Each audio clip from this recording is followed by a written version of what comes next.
لنا يا حواتي كمولود أملاك كنحسب كلنا أبهيوتنا أقات أمز بهال نجاريلن لوم يابك إنمي إجابير دوكن بل نتعب سمو كنصوع إجابير يبارخ بهيوتنا بهلاونا بدحن مهلاونا أقات أمز خونا نجاريلن تزلنا فقد أملاك إجابير يبارخ سك بز منفس كنا أمنا منفس مسجانا خوينا نجابير كنا مسجوننا سوم يبارخ كم زبالة جزيه كم زبالة عدل هيبنا بدي هيوت كنهلو بدحن كنهلو نتي عابين كبرن حفر زخون اسمه أملاك نصوعي وهاتي هاللويا زيابير جزيه سلزهابنا عدل سلزهابنا يا واتي أقات أمي كونن دويل نازلنا نتعب سمو كنصوع أقات أمي كونن زيابير نزم عالتي أبيوتنا سلز وسخنا نزم عالتي أبيوتنا سلز مودو كبري نتعب سمو خون هاللويا سكا تينكي يكونوا لنا نيك زيابير لومي بهيوت مهلاوي لومي بدحان مهلاوي يا واتي السب كابت زدق أصو كي تسئي خئلي بالسفالة مخنيات نحنا جن كابت زهدك أسنايو كابت سلامتي نبز برهان زرساقا جرناك جابير نزم عاتز لزو السخنا أزينا نمسجنا هاللويا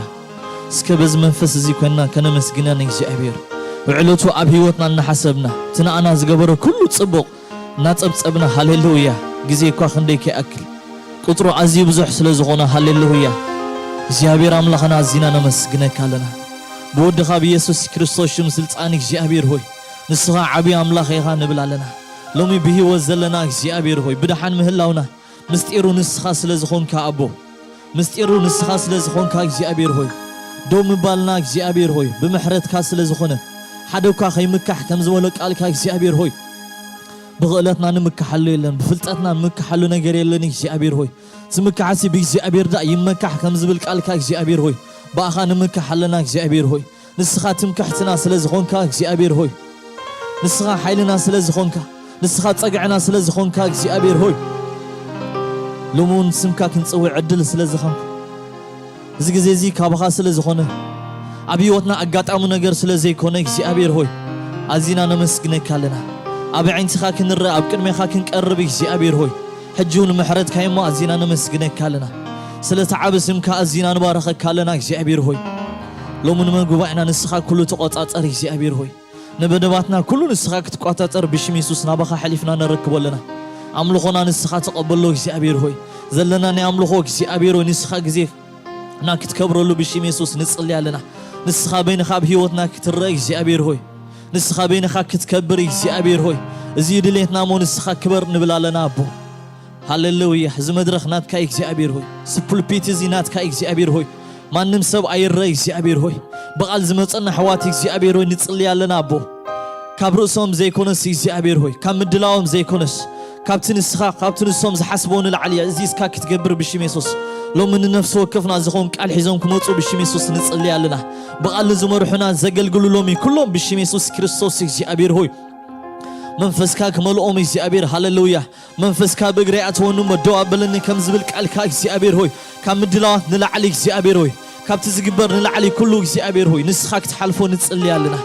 بشميسوس بزمعات زقبر كله مدبات نسخاك تحلفون نتصلي لنا جابير هوي نز مدبات كسناخل زمتص جابير هوي نز غوبا ازي كسناخل زمتص كله ناي صلمات حيلي بشميسوس جابير هوي كداخم زمتص جابير هوي حزب املاخ بالسفالالي مجدي كحزمتص جابير هوي كاب طلقي زلاخ جابير هوي كم عمق زوص حساب كله بشميسوس كريستوس كاب حسابو كفرس نصلي لنا كاب زعيرات زي كبت نصلي لنا حج بالساعات زي بشميسوس كريستوس جابير هوي كاب زبخاك سبر نصلي لنا اب صلمات زحسب كله بشميسوس كريستوس جابير حساباتهم يفرس نبلا لنا اصوارهم كله بغن بشميسوس استغفى يخون نبلا لنا جابير هوي اصوارهم غفيف بغلصي استحفرهم صحفي جابير هوي بشميسوس اصوار كله يغفف نبلا لنا أطوار كله يجفف نبلا لنا نسبة أملاخ زحسب حسابك جابير هوي نسبة أملاخ زحسب حسابك جابير هوي بشميسوس كريستوس جابير هوي حسابهم كله كنت يخون نبلا لنا مدروهم كله كنت يخون نبلا لنا جابير حسابهم كله يبتني جابير هوي صلاتي بحد مجدي مصمو بشوعة مجدي يبتونو كم زبلك على جابير هوي بشميسوس كله جابير ومدبهم كنت يخون حسابهم كله يفرس بشميسوس كريستوس لو مجن مدمنا نأخن هبالنا جابير هوي مدمنا نأخن هبالنا جابير هوي جزينا نأخن هبالنا منفس قدوس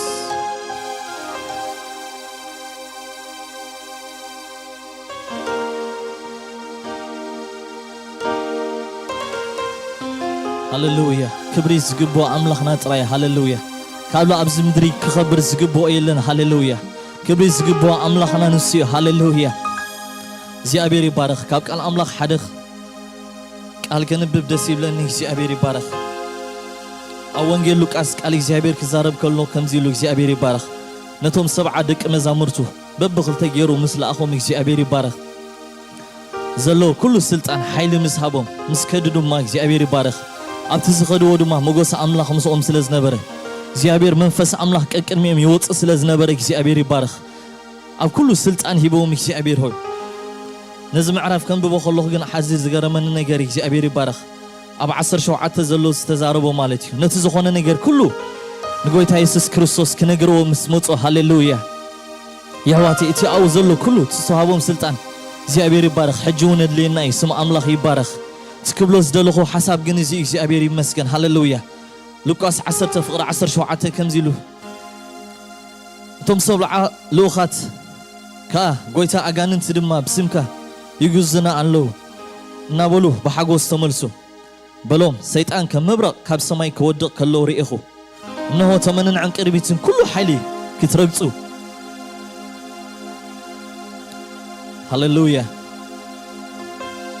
إنه تمنن عن قربيتن كله حالي كترقصو زي أبيري بارخ سلطان هيبكم اللهو زغود أكون كأيلون يلو هللويا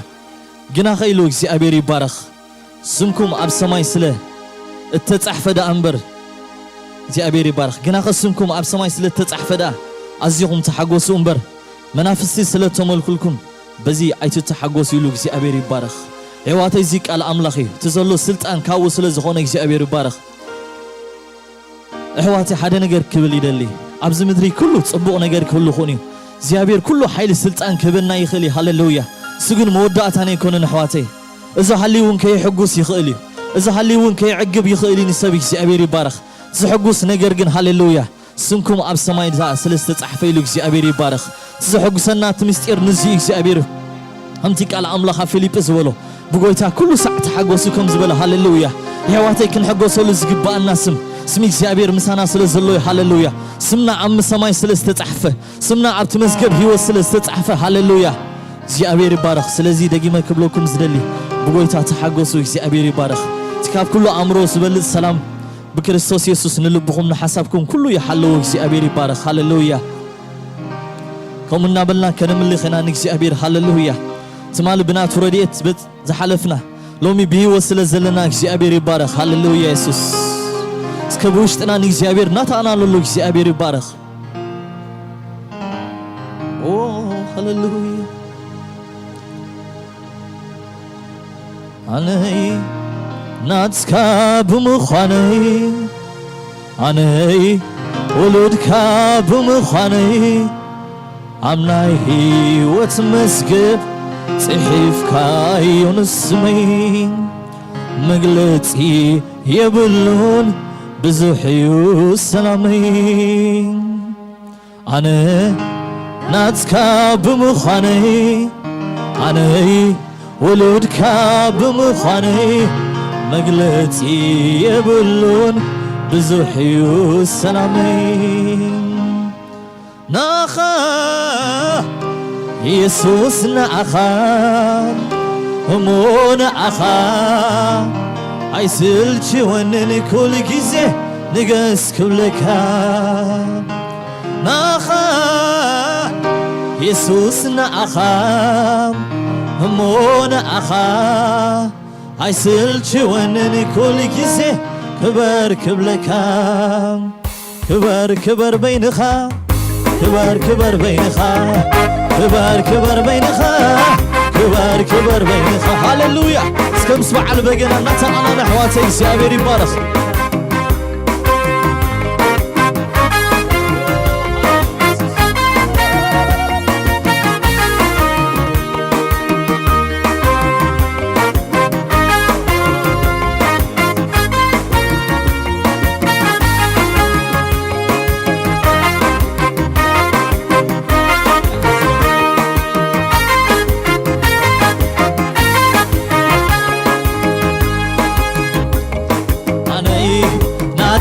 بمخاني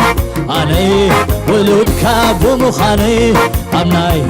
وتمسكت صحيف كاي مسمي مقلتي يبلون بزحي اسك سلام دقن عني نات كابو مخاني عني ولود كابو مخاني أمناي وتمسكت صحيف كاي مسمي مقلتي يبلون بزحي وسلامي ناخا يسوس نعخا أمون عخا عيسلت ونني كل كزي نقرس كمك ناخا ناخا يسوس نعخا أمون عخا عيسلت ونني كل كزي كبر كبلكا كبر كبر بينخا كبر كبر بينخا كبر كبر بينخا كبر كبر بينخا نقاس نقاس بينخا نقاس نقاس بينخا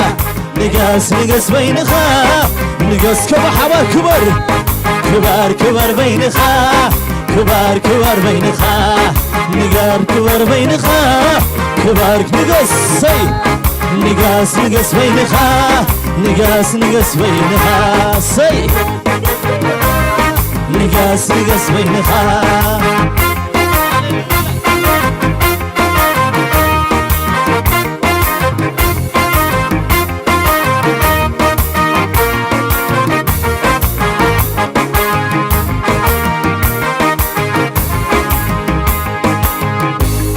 ترقوم رخيبلو مفتارنا هيوتي مسفن السلام يسوس مسات خابتي عيفرح عيجنخ ريخ ونتاتي بزايد فرق رما الله خندو زراي الله خندو سكبلاتك ترقوم رخيبلو مفتارنا هيوتي مسفن السلام يسوس مسات خابتي عيفرح عيجنخ ريك ونتاتي بزايد فرق رما الله خندو زراي الله خندو زراي سلازي عني ناتكاب مخاني عني ولوركاب مخاني أمناي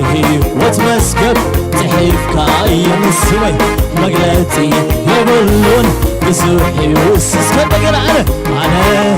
ناتكاب مخاني عني ولوركاب مخاني أمناي وتمسكب تحيف كاي مسوي مقلتي يبلون بزوحي وسلامي ناخا يسوس نعخا أمون عخا عسلت ونني كل كيسة كبر كبلكام ناخا يسوس نعخا أمون عخا عسلت ونني كل كيسة كبر كبلكام كبر كبر بينخا كبر سكبش بشبه كبر كبر بينخا كبر كبر نقص نقاس نقاس بينخا نقاس نقاس بينخا نقاس نقاس بينخا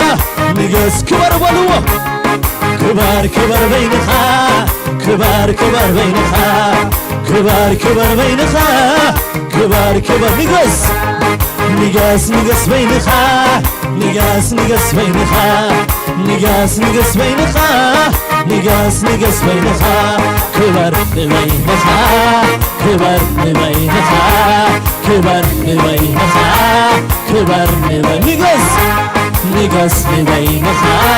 نقاس بينخا كبر كبر بينخا كبر بينخا نقاس بينخا نقاس بينخا هاليلويا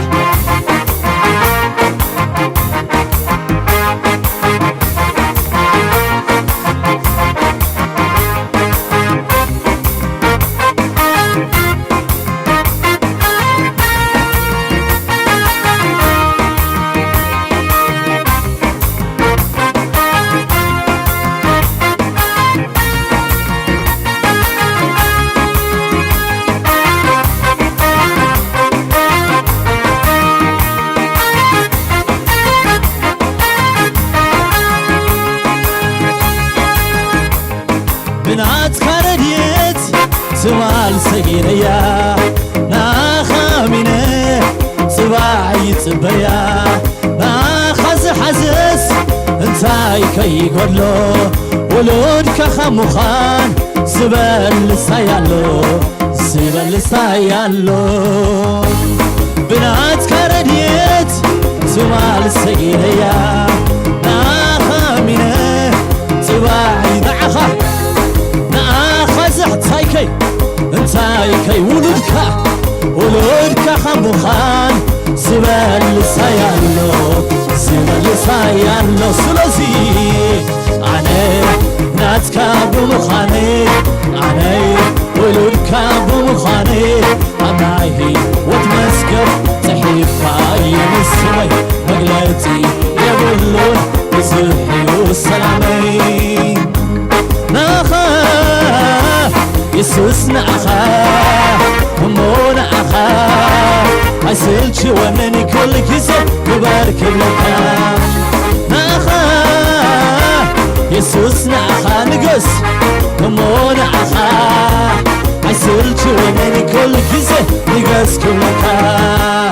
كبار بينخا كبار بينخا كبار بينخا كبار كيس كنقص نقص بينخا نقص بينخا نقص بينخا نقص بينخا كبر بينخا كبر بينخا كبر بينخا كبر بين نقص بينخا نقص بينخا كبر بينخا كبر بينخا نقص بينخا نقص بينخا سيسوس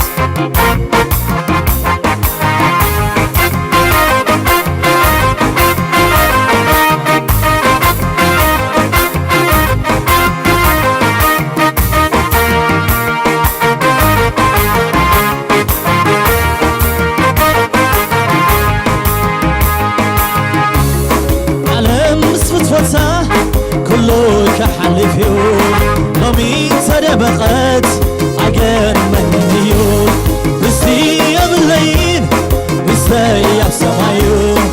أنا زمنيو مساخة مخانيو مساخة من باريس كعلى مسفتوتا على مسفتوتا كله كحلفيو لومي تدبقت عقل منيو بستي بالليل بسيح سمايو أنا زمنيو مساخة مخانيو مسس كلا مولا تعالى مسفتوتا على مسفتوتا كله كحلفيو لومي تدمقت عقر منيو بسيح بالليل بسيح سمايو أنا زمنيو مساخة مخانيو من باريو عني ناتكا بمخاني عني ولودكا بمخاني عني وتمسكب تحيفكا يمسوي مقلتي يبلو بسوحي سكسر على بيقنا عني ناتكا بمخاني عني ولودكا بمخاني عني وتمسكب تحيفكا يمسوي مقلتي يبلو بسوحي والسلامين ناخا يسوس نعخا همون أخا عسلت ونني كل كيسة يبارك لك ناخا يسوس نعخا همون أخا عسلت ونني كل كيسة يبارك لك كبار بينخا كبار بينخا كبار بينخا كبار بينخا كبار بينخا كبار نقص بينخا نقص بينخا نقص بينخا نقص بينخا كبر بينخا كبر بينخا كبر بينخا كبر نقص ንገስ ንበይንኻ ንገስ ንበይንኻ ክበር ንበይንኻ ክበር ንበይ ንገስ በልዎ ንገስ ንበይንኻ ንገስ ንበይንኻ ክበር ንበይንኻ ክበር ንበይንኻ ንገስ ንበይንኻ ንገስ ንበይንኻ ክበር ንበይንኻ ክበር ንበይንኻ ንገስ ንበይንኻ ንገስ ሃሌሉያ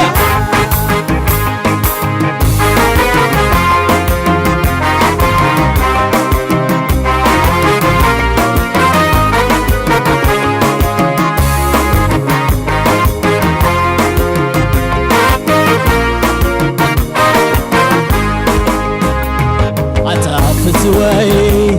أمسكينك أنت فتوي أمسك أنت فتوي أنت فتوي ببارخك أنت فتوي بما فتو يسوسي فتو يمسكينك يمسكينك فتو يسوسي ببارخك أنت فتو أمسكين أمسكينك أنت فتوي أمس فتو يسوسي فتو يسوسي أمسكينك فتو يسوسي أمس وارخك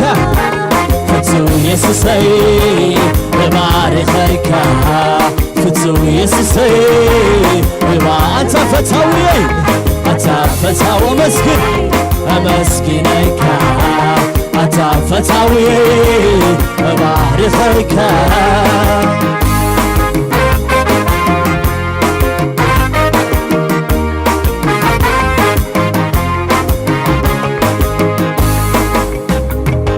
ملسون أنا فسكاناي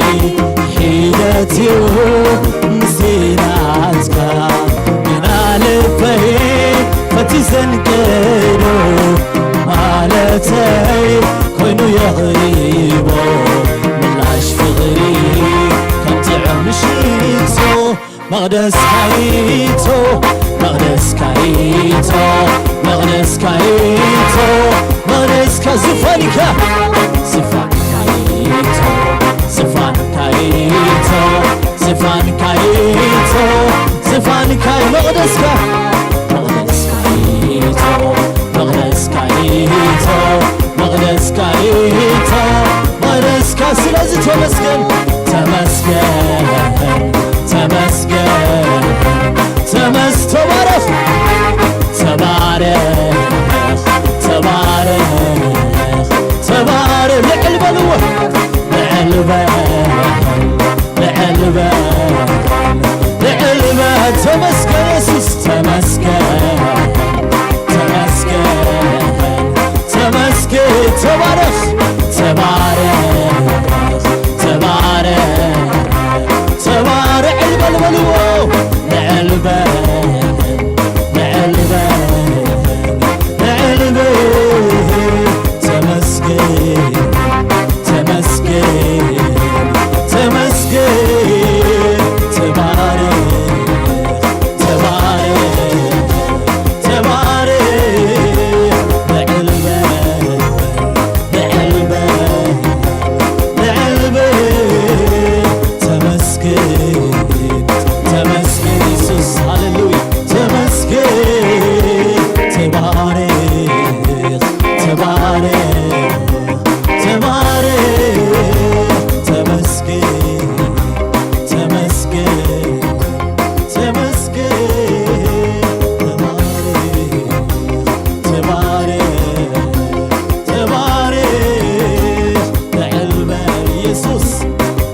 بارخك بارخك فتوي يسسي بار أنت فتوي أنت فتمسكنك يا مسكنك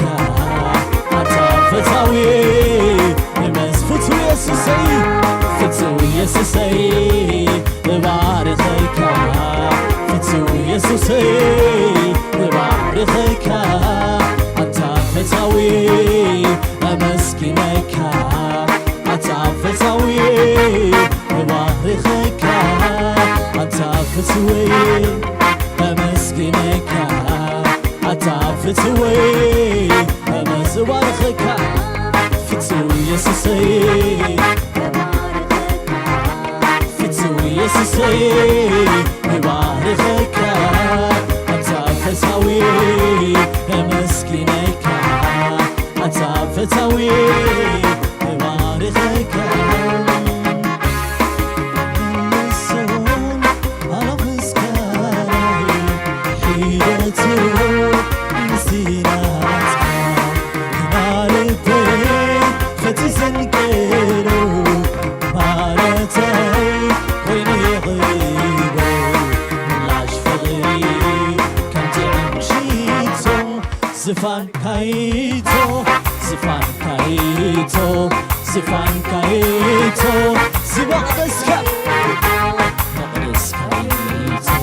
مقدس كايتو مقدس كايتو مقدس كايتو لازم تمسكن تمسكن تمسكن تمسكن تمسكن تمسكن تبارك يسوس تبارك تبارك تبارك لعلبة لعلبة لعلبة لعلبة تمسكن تمسكن تمسكن تبارك تبارك تبارك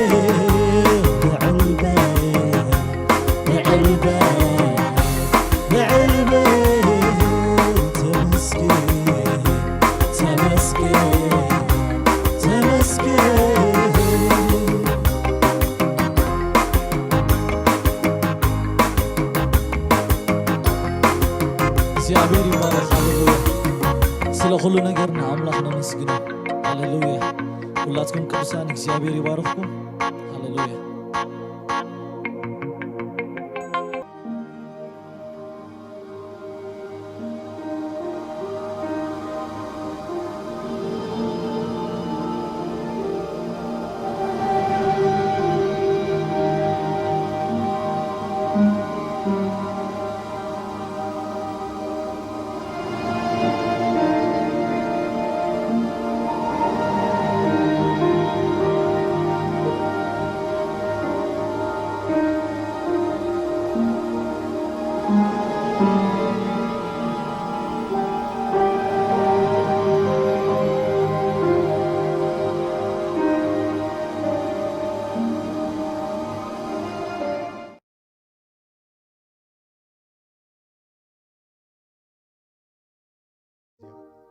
لك على الأجزاء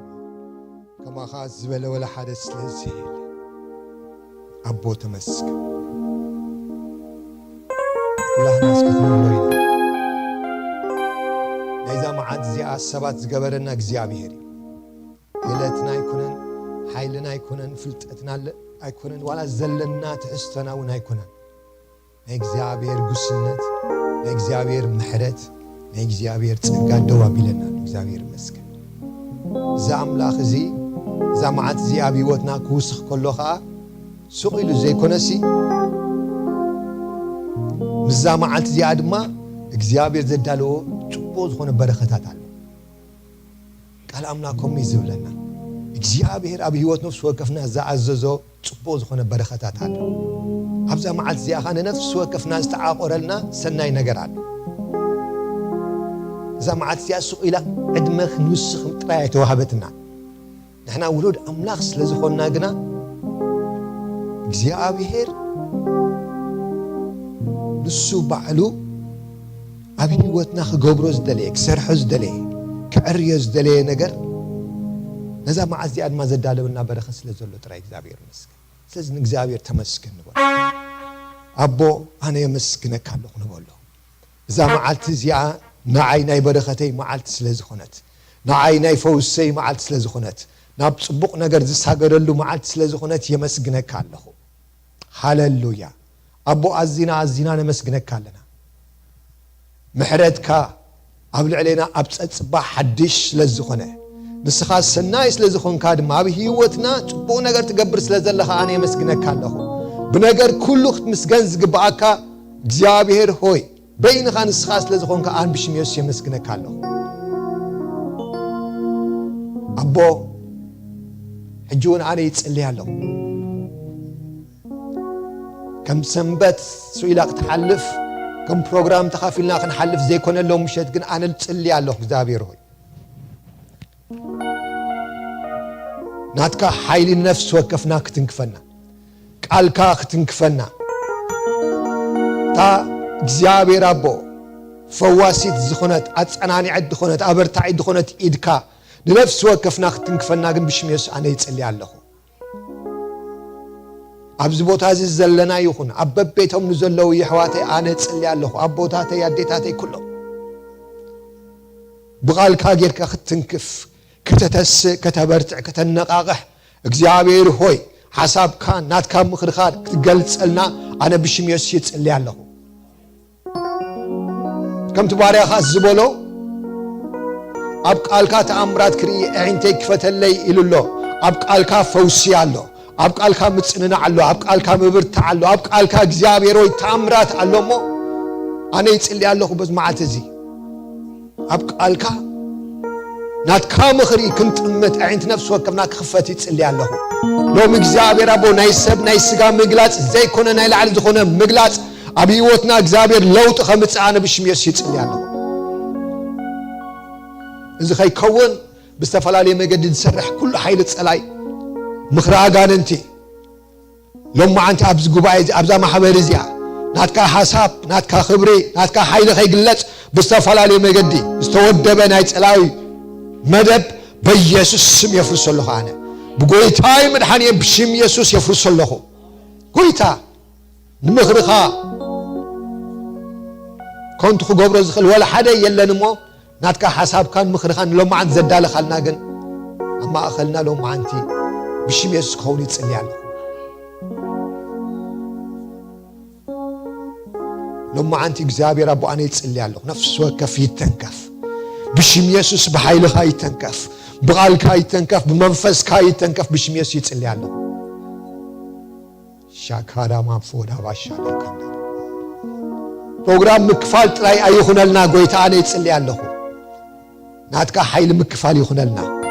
ናትካ ፀጋ ምክፋል ይኹነልና ናትካ ክብሪ እግዚአብሔር ኣቦ ኣብ ህይወትና ምክፋል ክኾነልና ብሽም ኢየሱስ ኣነ ይፅልይ ኣለኹ ዝኹሉ ድማ ምእንቲ ሽም ወድኻ ኢየሱስ ስለ እትገብሮ ድማ የመስግነካ ኣለኹ ጊዜናን ሰዓታትና ንስኻ ክበረን ብነገር ኩሉ ማንም እረ ማንም ከቢሩ ልዕል ኢሉ ኣይርአ እግዚአብሔር ኣቦና ንስኻ በይንኻ ልዕል ኢልካ ከቢርካ ተርአ ብሽም ኢየሱስ ንፅልይ ኣለና ኣሜን ሃሌሉያ ኢየሱስ ጎይታ እዩ ኢየሱስ ጎይታ እዩ ኢየሱስ ጎይታ እዩ ሃሌሉያ እዚ ነምልኾ ኣምላኽ ሕያው ኣምላኽ እዩ እግዚአብሔር መስገን ኣብዚ ዘለኹም ከምኡውን ኣብ በቤትኩም ዘለኹም ትከታተሉና ዘለኹም እግዚአብሔር ይባረኩም እግዚአብሔር ሎማዓንቲ ድማ ንነፍሲ ወከፍኩም ዝኸውን ፅቡቕ ነገር ኣለዎ ኣነ እሱ የዝኣምን እግዚአብሔር ኣብ ህይወትና ሓንቲ መዓልቲ ወሲኹ ስቕ ኢሉ ኣይህበናን እዩ ክገብሮ ዝደሊ ክሰርሖ ዝደሊ ኣሎ ብፍላይ ድማ ነዛ መዓልቲ እዚኣ ንነፍሲ ወከፍና ዝተዓቆረልና ፅቡቕ ነገር ኣሎ ካባና ግን ምስቲ ሓሳቡ ምትንኻፍ ክኾነልና ግን ካብ እግዚአብሔር ክንፅበይ ይግባአና እግዚአብሔር መስገን ስለዚ ንእግዚአብሔር ከነመስግኖ ኢና እግዚአብሔር ድማ ሎማዓንቲ ነፍሲ ወከፍና ዝኸውን ቃል ኣለዎ እግዚአብሔር መስገን ስለዚ ንእግዚአብሔር ከምዚ ክንፅልዮ ፀናሕና ድዛረበና ኣብ ቃሉ ድማ ፈውሲ ምፅንናዕ ኣለዎ እግዚአብሔር መስገን ስለዚ ናብ ቃል ኣምላክ ክንከይድ ኢና እግዚአብሔር ይመስገን ጎይታ ይባርኩም መዘምራን ብጣዕሚ ደስ ዘብል መዝሙር እግዚአብሔር መስገን እዚ ነምልኾ ኣምላኽና ያው ኣምላኽ እዩ ከነምልኾ ከለና ፈቲና ዳኣምበር ማንም ደፊኢና ማንም ድማ ኣታሳሲኢና ደይኮነ እግዚአብሔር መስገን ፍቅሩ ኣብ ውሽጥና ስለዝነደደ ጥራይ እግዚአብሔር መስገን ስለዚ መመሊስና ነምልኮ እግዚአብሔር መስገን ምክንያት ካል ኣይኩነን ስለዝተቀበልና ገለ ደይኮነ እግዚአብሔር ክምለኽ ይግባእ እዩ ካብኡ ሓሊፉ ከዓ ዘይተገበረሉ ሰብ ከዓ የለን ኩላህና ጽቡቕ ነገር ዝተገበረልና ኣምላኽ እግዚአብሔር መስገን ስለዚ ሎማዓንቲ እግዚአብሔር መስገን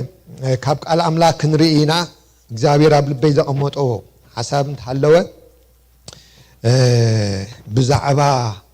ምስማዕ እዩ መቸም ክልተ ኣዛን ተዋሂበናን ኣለዋ እዘን ክልተ ኣዛን ተዋሂባና ድማ ካብ ኣምላኽ ዝኾነ ነገር ክንሰምዕ ካብቲ ኣምላኽ ደስማዓና ነገር ድማ ኣብ ህይወትና ንበረኸት መታን ክኾነና እግዚአብሔር መስገን ስለዚ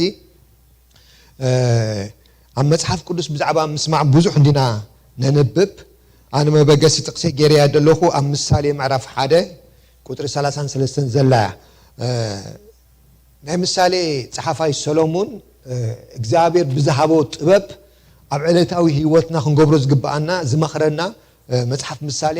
ዕለታዊ ድሕራን ቢብና ብኩሉ ነገር ከለብመና ዝኽእል እዩ በት መንፈሳዊ ነገር ከለብመና ድኽእል ዋላ በዚ ምድራዊ ነገር ከይተረፈውን ከለብመና ዝኽእል ትምህርቲ ዝሃበና እግዚአብሔር ድማ ካብቶም ኣብ ምድሪ ብጥበብ መሊኡ ንምኽሪ ዝተጠቀመሎም ሰባት ሓደ ሰሎሞን ንጉስ ሰሎሞን እዩ ስለዚ ኣብዚ ምዕራፍ እዚ ከዓ ክጅምር ከሎ መጽሓፍ ምሳሌ ምስ እግዚአብሔር ኮኔክት ክንገብር ምስ እግዚአብሔር ኮኔክት ዝኾናሉ ነገር ድማ ኣብ ህይወትና ጽቡቕ ነገር ከም ዘምጽእ ይዛረብ ካብ መጀመርያ ክዛረብ ከሎ ሰብ ከመይ ገይሩ ምስ ኣምላኽ ብጽቡቕ ክመላለስ ምስ ኣምላኽ ጽቡቕ ፍቕርን ሕርክነትን ሃልይዎ ድማ ኣብዚ ምድሪ እዚ ነገር ክጽቡቐሉ ከመይ ገይሩ ክኸውን ከም ዘለዎ ይዛረብ ብፍላይ እዛ ምዕራፍ እጃ እንድሕርኢናያ ክንፈርሖ ዝግባአና እግዚአብሔር ይጀሚርዎ ንእግዚአብሔር ጥራይ በይኑ ምዃኑ እሱ ከዓ ብፍቕሪ ደኣምን እግዚአብሔር ከምዚ ጨካም ቀታሊ ጌርና ደይኮነ ብፍቕሪ ምስ እግዚአብሔር ኣብታ ምዕራፍ ቲያ ቁጥሪ 1 ምዕራፍ 1 ቁጥሪ 7 ክጅምር ከሎ እንታይ ኢሎ ተዛዓበየት መጀመርያ ጥበብ እንታይ ኢልዋ ፍርሃት እግዚአብሔር ኢልዋ እዛ ፍርሃት ትብል ደላ ምዛሎ ማዓንቲ ምስማዕ ትብል ደላ ስለዘተሓሓዝኳ ዝጠቅስ ዘለኹ እታ ደልያ ደለኹ ቁጥሪ 33 እንድያ ግን ካብ ቁጥሪ 26 ከምብበ እቲ ሓሳብ መታን ክርዳኣና ብድሕሪኡ ግን ቀንዲ ሓሳበይ ግን ኣብታ መጨረሻ ምዕራፍ ደላ ቁጥሪ 33 እያ 26 እንታይ ይብል ኣነ እውን እቲ ትፈርህዎ ክመጽእ ከሎ እቲ ትፈርህዎ ከም ህበቡላ ክመጽእ መከራ ከም ሽምባባ ኮይኑ ክበጽሓኩም ጸበባ ጭንቀትን ክወርደኩም ከሎ ብመከራኹም ክስሕቕ እየ ኣነ ከባጭወልኩም እየ ሽዑ ናባይ ክምህለሉ እዮም ኣነ ግና ኣይክምልሰሎም እየ አንጊهم ክዶሊን ግና ኣይክርከበሎም እየ ኢሉ ፍልጠት ስለዝጸልኡ ኢሉ ፍርሃት እግዚአብሔር ስለዘይመረጹ ምኽረይ ስለዘይፈተው ንኹሉ ተግሳጼ ስለዝነዓቅዎ ፍረ መገዶም ክበልዑ ካብቲ ምኽሮም ከዓ ክጸግቡ እዮም ኣነውን ነቶም ዓያሱ ዕልወቶም ክቀትሎም እዩ ክቀትሎም ነቶም ደናቆርቲ ከዓ እቲ ሸለል ምባሎም ከጥፍኦም እዩ ሽዑ ቁጥሪ 33 ግን እንታይ ኢሉ እቲ ዝሰምዓኒ ግና ብድሓን ክነብር ንኽፉእ ከይፈርህ ከዓ ክሃድእ ኢሉ እቲ ዝሰምዓኒ ግና እንታይ ክኸውን ዝብለና ደሎ በቃ ኣይክፈርሕን እዩ ብህድኣት ክነብር ይብለና እግዚአብሔር መስገን ኣብዚ ዘመን ዘለናዮ ብፍላይ ኣብዚ ሕጂ እዋን ዘለናዮ ኣብዛ ምድሪ እዚኣ ህድኣት ዝጠፋሉ እዩ ዕረፍቲ ዝጠፋሉ ፍርሓት ድማ ከማንም እዋን ንላዕሊ ኣዝዩ ዓቢ ዝኾነሉ እዋን ዕለታዊ ሰባት ብብዙሕ ብፍርሓት ተኸቢቦም ዝኣትውሉ ዝወፅሉ እዋን እዩ ኣብዚ ግን ሓንቲ መድሃኒት ዝነግረና ደሎ ኩሉ ግዜ ኣብ ህይወትካ ዘፍርሕ ነገር ኣሎ እንዲዩ በዚ ፍርሓት እዚ ግን ከዕርየልካ ዝኽእል ሓደ ነገር ኢሉ እግዚአብሔር ዝመኽረና ደሎ በቃሉ እሱ ከዓ እንታይ ይብለና ደሎ ንዓይ ስምዓኒ ንዓይ እንድሕር ሰሚዕኻ ኣብዚ ምድሪ እዚ ብህድኣት ክትነብር ኢኻ ከባቢኻ ድላዩ ኩነታት ይኹን ንስኻ ግና ብህድኣት ክትነብር ኢኻ ሓደ ሰኣላይሲ ብዛዕባ ሰላም ዝብልዎ ብዛዕባ ህድኣት ዝበሃል ወይ ድማ ብኩነታት ዘይምጭናቕ ብስእሊ ክገልጽ ከሎስ እንታይ ገይሩ ሜይቢ ገሊኦም ብዙሕ ነገር ክገብሩ ክእሉ እንዲኦም እሱ ግን እንድሕር ኣስተቢልኩም ኮንኩም ረጋቢት ኣለዋ ምሽ ብመሰረታ ርግቢት ከም ናይ ሰላም ምሳሌ እንዲም ትግለጽ ከም ርግቢት ጌራ ከዓ ንእሽተይ ተኽሲ ድሕር ተላዒላ ረብሻ ተላዒሉ ቀዳማይ ክነፍራ ትርእይዎ እንታይም ረጋቢት ይኹም ትርእዩ ኣብ ረጋቢት ዘለዎ ቦታ እንድሕር ኢኹም ገለ ጣዕ ድሕር ኢላ ወይ ገለ እንድሕር ብርቱዕ ድምፂ ተሰሚዑ ቀዳሞት ዝነፍራ ረጋቢት እየ ሕጂ እዚ ሰኣላይ እዚ ግን ሰላም ማለት ወይ ከዓ ህድኣት ማለት ዕረፍቲ ማለት ከመይ ምስተባሃለ በቃ ተኽስና ተተኮሰ ኮላ ርግቢት ህድእ ኢላ ምስ ረኣያ እዚ ኢሉ ኩነታት ኩሉ ናተረበሸ ኮሎ ህድእ ኢልካ ጠጠው ምባል እሱ ናይ ብሓቂ ሰላም ዝበሃል ግን ብዚ ኣብዚ ህውከት ክኸውን ከሎ ትሰምዖ ዘይፅቡቅ ክኸውን ከሎ ሙሱ ትርበሽ ትኾንካ ግን ህድኣት ማለት ሰላት ማለት እዚ ኣይኮነን እንጂ ኩነታትና ብኸምኡ ዝተኸበበና እንዲና ኣብዚ ዘለናዮ ዘመን ስለዚ ንዑ ፈውስ ተኾነና ግን ኣብዚ ሰሎሞን ዝመኽረና ደሎ ንእግዚአብሔር ምስማዕ እዩ ኣብዚ ሕጂ እግዚአብሔር ክዛረብ ከሎ ናባይ ተመለሱ ኢለዮም ምኽረይ ስምዑ ኢለዮም ኣይሰምዑን እዩ ዝብለና ደሎ ስለዚ ህድኣት ኣይረኸቡን ስለዚ ህድኣት ክትረክብ ተኾንካ እንታይ ግበር ዝብል ደሎ ንዓይ ስምዓኒ ክገርመኩም እግዚአብሔር ክንሰምዖ ይደልየና ሰይጣን ድማ ክንሰምዖ ይደልየና ንሰምዖ ነገር ኩሉ ድማ ኣብ ህይወትና ጽልዋ ኣለዎ ብመሰረቱ ኣብ ህይወትና ዝኣቱ ዘበለው ኩሉ ኣብ ህይወትና ጽልዋ የምጽእ ብንሪኦ ነገር ንጽሎ ኢና ብንሰምዖ ነገር ንጽሎ ኢና ካልእ ትረፍ ከማን እዚ ንበልዖ ነገር ኣብ ህይወትና ለውጥ የምጻልና ይምሽ ገለ ጽልዋ የምጻልና ጽቡቕ ዝምገብ ሰብ ተኾይኑ ኣብ ህይወቱ ዝረአ ጽቡቕ ነገር ኣሎ ጽቡቕ ዘይምገብ ሰብ ድማ ኣብ ስጉ ዝረአ ለውጥ ኣለዎ ልክ ኣብ ህይወትና ዝኣቱ ዘበለ ኩሉ ኣብ ህይወትና ጽልዋ ኣለዎ ብፍላይ ድማ ኣነ ሕጂ በት መንፈሳዊ ነገር ክዛረብ እንዴት ተዳልየ ደለኹ ንሰምዖ ነገር ኣብ ህይወትና ጽልዋ የምጽእ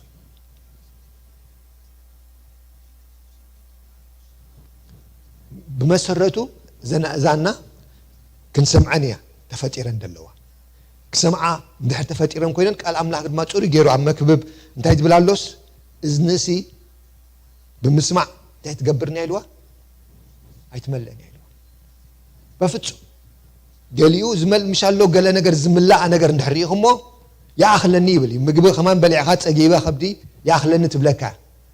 እዛ እዝኒ እዚኣ ግን ሰሚዓ መልአ ሕጂ ያኣኽለኒ ኣይትብልኒ ስለዚ እንታይ እያ ንኩሉ ክፍትያ ክትከውን ደለዋ ስለዚ መኒ ግን እንታይ ከም ዝሰምዕ ክመርፅ ዘለዎ እንድሕር ኢልና ንሕና ኢና ጎይታ ኢየሱስ ክርስቶስ ባዕሉ እንታይ ኢሉ ኣብ ማርቆስ 4 ምዕራፍ ቁጥሪ 23-24 እንታይ ኢሉ በሎም ድማ ቁጥሪ 23 እንታይ ንምስማዕ እዝኒ ዘላቶ ይስማዕ ኢሉ ድማ በሎም ብትሰምዕዎ ግና ተጠንቀቁ ኢሉ ኣብ ምስማዕ ግን ጥንቃቄ የድሊ ምክንያቱ እቲ ትሰምዖ ንዓኻ ኣብ ህይወትካ ብዙሕ ጽልዋ ክገብር ስለ ዝኽእል እግዚአብሔር ይመስገን ካልእ ስረፍ ራእይ ዮሐንስ ጎይታ ነተን 7 ማሕበራት ክዛረበን ከሎ ኣብ ኩለን ድሕሪኹም ክጅምር ከሎ እንታይ ኢሉ እዝኒ ዘላቶ እቲ መንፈስ ንማሕበራት ዝብለን ዘሎ ይስማዕ ኢሉ እዝኒ ዘላቶ እቲ መንፈስ እቲ ጎይታ ነተን ማሕበራት ዝብለን ዘሎ ይስማዕ ኢሉ ድሕር ክትሰምዕ ጀሚርካ كعريو زلوا نجر نجيروان كسخاخلوا زلوا نجر نجيروان بقون زلوا كعب زلوا دم نجيروان سلزي انتايلون إذن خافيتك تمنفس زبل دولو سماع الإجابير مسك سلزي بالنسم عمت أن تلوا به وتناس للزلوا انتاي كم نسمع كنت انكاري قبعناي بفلا بالزمن زي نسم عن نجر ناوش ناس لزعاتو نسيو قويت هذا بزعج جمشيلوهم زيوم زبل علو خمسة خينام ميلام بزح خصوم كله تزبل عدي كنا يلو عوشت مالي إزالله تزوات سيزوجت يلو سلزي نحن هذا ما تنمل نملأ نجار دينا نوت سلزي تنملأ نجار صبوا عند حركينو نرسنا عوشتنا هدأت فتيرون خالد دمان مهدأين عن خون إجابير مسك سلزي كلامنا طوري غيري نجارنا سيطان إذننا يدليو إذننا يدليو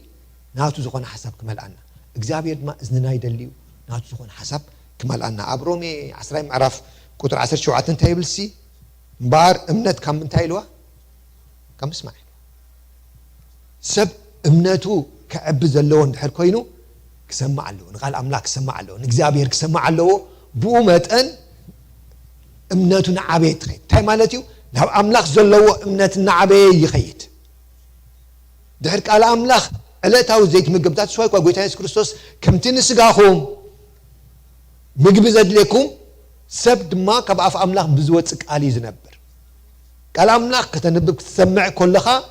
እምነትካ ዕለት ዕለት እንዳበርትዕ ይኸይድ እሞ ኣብ ኩሉ ነገር ዕውት ትኸውን ልዕሊ ኩሉ ድማ ካብ ጻደይ ዘለኹ ህዱእ ሰብ ትኸውን እቲ ዝሰምዓኒ ግና ካብ ክፉእ ከይፈርዐ ሃዲኡ ይነብር እግዚአብሔር ይመስገን ስለዚ ካብ መጀመርያ እንድሕሪና ሰይጣን ካብቲ ዘለና እግዚአብሔር ዝበለና ነገር ካብ በረኸት ከጉድለና ከሎ ዝተጠቀመሉ ነገር እንተሃለወ ናቱ ሓሳብ ብምልኣኽ ናብ ኣዳም ንኸይድ መጀመርያ ኣዳም እግዚአብሔር ካብ ዛዕሙ እዚኣ ኣይትብላዕ ክብሎ ከሎ ሽዑ ተቃዳዲሙ ሰይጣን መጪ ዝገበሮ ነገር እንታይ ድሕሪዶ ኣንጻር ናቱ ካይ ተዛሪብዎም ብሕደና ኣብ ዘፍጥረት ሳልሳይ ምዕራፍ ካብ 4 ጀሚርና ክነንብብ ንኽእል ኢና ናብ ሄዋን ከይዱ እንታይ ኢልዋ እግዚአብሔር እንታይ ኢልኩም ሳኻ እንታይ ኢላ ካብ ዛዕሙ እዚኣ ኣይትብልዑ ኢልና ኣይትተንኪዋ ኢልና ምስ በለቶም ንሱ ግን እንታይ ኢልዎም ኖ ኣይፋልኩምን ካብዚኣ ምስ ትበልዑ ከም ኣምላክ ክትኮኑ ኢኹም ስለዚ ብልዕዋ ኢሉ እቲ ሓሳብ ክመልኣ ከሎ ንሪኦ ስለዚ በዚ እግዚአብሔር ናቱ ሓሳብ ልኢኹ በዚ ካመን ልኢኹ ሰይጣን ካብ መጪ ናቱ ሓሳብ ልኢኹ እቶም ዝሰምዑ ግና ምርጫ ስለ ዝነበሮም ሄዋን ግን ናይ ሰይጣን ሓሳብን ዘረባን ስለ ዝሰምዐት ግና ካብቲ እግዚአብሔር ኣብዚ ምድሪ እዚ ንደቂ ሰባት ዘዳልወሎም በረኸት ክወፁ ከለዉ ንርኢ ኢና ንሳ ከዓ እንድሕሪናዮ ሄዋን ሰይጣን ዝመልኣ ንመን ክትመልኦ ከላ ንሪኦ ንኣዳም ኣዳም ምስ መፀ ከዓ እሱ ያሕሊፋቱ እንካ በለቶ እሱ ከዓ ምፅኣ ኸይዱ ስለዚ ሕዋቴ እንምልኦ ነገር ንኻልኦት እንኮላይ ፅልዋ ይገብር ንኻልኦት እንኮላይ ትክፍ ናይ እግዚአብሔር ቃል ትምላእ ትኾንካ ንኻልኦት ንምፅንና ኢኻ ትኾን ሰይጣን ዘዝሃበካ ነገር ግን ንስኻ እንኮላይ ንዕኡ እውጆ ተኾንካ ድማ ብኣንጻሩ ድማ ንኻልኦት ንፍዓት ኢኻ ትኾን ኣብ መጽሓፍ ቅዱስና ንሪኦ ኢና ኣብርሃም ምዕራፍ 15 ዘፍጥረት እንድሕር ከይድና እግዚአብሔር እንታይ ኢልዎ በቃ ኣፍታ ምዕራፍ እንድሕር ርኢናዮ ከንብባ ደስ ብለን ምዕራፍ 15 ቁጥሪ 1 እንታይ ይብል ድሕሪ እዚ ነገር እዚ ቃል እግዚአብሔር ብራእይ ከምዚ ኢሉ ናብ ኣብርሃም መፀ ሽዑ እንታይ ኢልዎ ኣብርሃም ኣይትፍራህ ዋልታኻ ኣነ እየ ዓስብኻ ኣዝዩ ክበዝሕ እዩ ኣብርሃም ከዓ ወእግዚአብሔር ጎይታይ ኣነ ውሉድ ዘይብለይ ይኸይድ ኣለኹ ወራሲ ቤተይ ዝኸውን ድማ ንሱ ኣልዓዛር በዓል ደማስቆ እዩ እንታይ ክትበኒ ኢኻ በሎ ኣብርሃም ገለ ዘርኢ ኣብርሃም ከዓ ገለ ዘርኢ ሃብካንን እንሆ ድማ ሓደ ኣብ ቤተይ እተወልደ ክወርሰኒ እዩ በለ እንሆ ከዓ ቃል እግዚአብሔር ከምዚ ኢሉ ናብኡ መፀ እንታይ መጪ ይብለና ቃል እግዚአብሔር ናብኡ መፀ ኣይፋሉን ካብ ከስእኻ ዝወፀ እዩ ዝወርሰካ እምበር እዚ ሳይወርሰካን እዩ ንግዳም ኣውጪኡ ድማ ንሰማይ ጠመት ምቁፃሩ ምትኽእል እንተኾንካ ከዓ ከዋኽብቲ ቁፀሮም በሎ ዘርእኻ እውን ከምኡ ክኸውን እዩ በሎ ብእግዚአብሔር ከኣመነ ንሱ ድማ ፅድቂ ተቆፀረሉ ኣብዚ ንርአ ኩነታት ኩሉ ክንሪኦ ከሎ እንታይ ዘርእየና ዘሎ ሰይጣን ኣብ ኣብርሃም ሓደ ነገር ኣቐሚጡ ኩነታቱ ተረኣየ ኣብቲ ከባቢ መን እዩ ዝርኢ ዘሎ ንኣልዓዛር እዩ ዝሪኦ ዘሎ እንተዞረ ኣልዓዛር ይርኢ እንተዞረ ኣልዓዛር ይርኢ እንተዞረ ኣልዓዛር ሽዑ እንታይ ኢሉ ንዓይ መን እዩ ዝወርሰኒ ኢሉ ኣልዓዛር እዩ ዝወርሰኒ ኢሉ ጠላይ ከምኡ ኻይ ኩነታትካ የርኢ ትሕዝቶኻ የርኢ ዘለካ ነገር የርኢ ዶ ሽዑ እንታይ እዩ ከምዚ ክትከውን ኢኻ ኢሉ ኣብ ውሽጢኻ እንታይ እዩ ዝምፅእ ፍርሃት እዩ ተደልካ እግዚአብሔር ክመፅእ ከሎ ግን እንታይ ኢልዎ መጀመርያ ኣብርሃም እንታይ ትኹን ኢልዎ ኣይትፍራህ ኢልዎ ኣነ ዋልታኻ ቃል ኣምፃሉ ይብለና ቃል እግዚአብሔር ከምዚ ኢሉ ናብኡ መፀ እዚ ኣብ ዙርያኻ ዘሎ ንዓኻ እንታይ ገብረካን እዩ ኣይ ክወርሰካን እዩ ካብ ከስዕኻ ዝወፅእ እዩ ንዓኻ ዝወርሰካ ኢልዎ ሕጂ ንኣብርሃም እንታይ ኮይኑዎ እምነት ከይልዎ ከምኡ ዝብለና ምሽ ኣመነ እዩ ዝብለና እግዚአብሔር እንታይ ገበረሉ ኣመነ ይብለና ግን ረኣይዎ ሰይጣን ሎሚ ብዝተማላእኻዮ ቃል ጥራይ ሱቕ ኢሉ ኣይርኤካን እዩ በቲ ከዓ ናቱ ዘርኢ ክዘርኢ ይደሊ ኣብ 16 ምዕራፍ እንደኸይድና ሰይጣን ብመን ገይሩ መፀ እዩ ዝብለና ብሳራ ገይሩ መፀ ንሳራ እንታይ ኣርእይዋ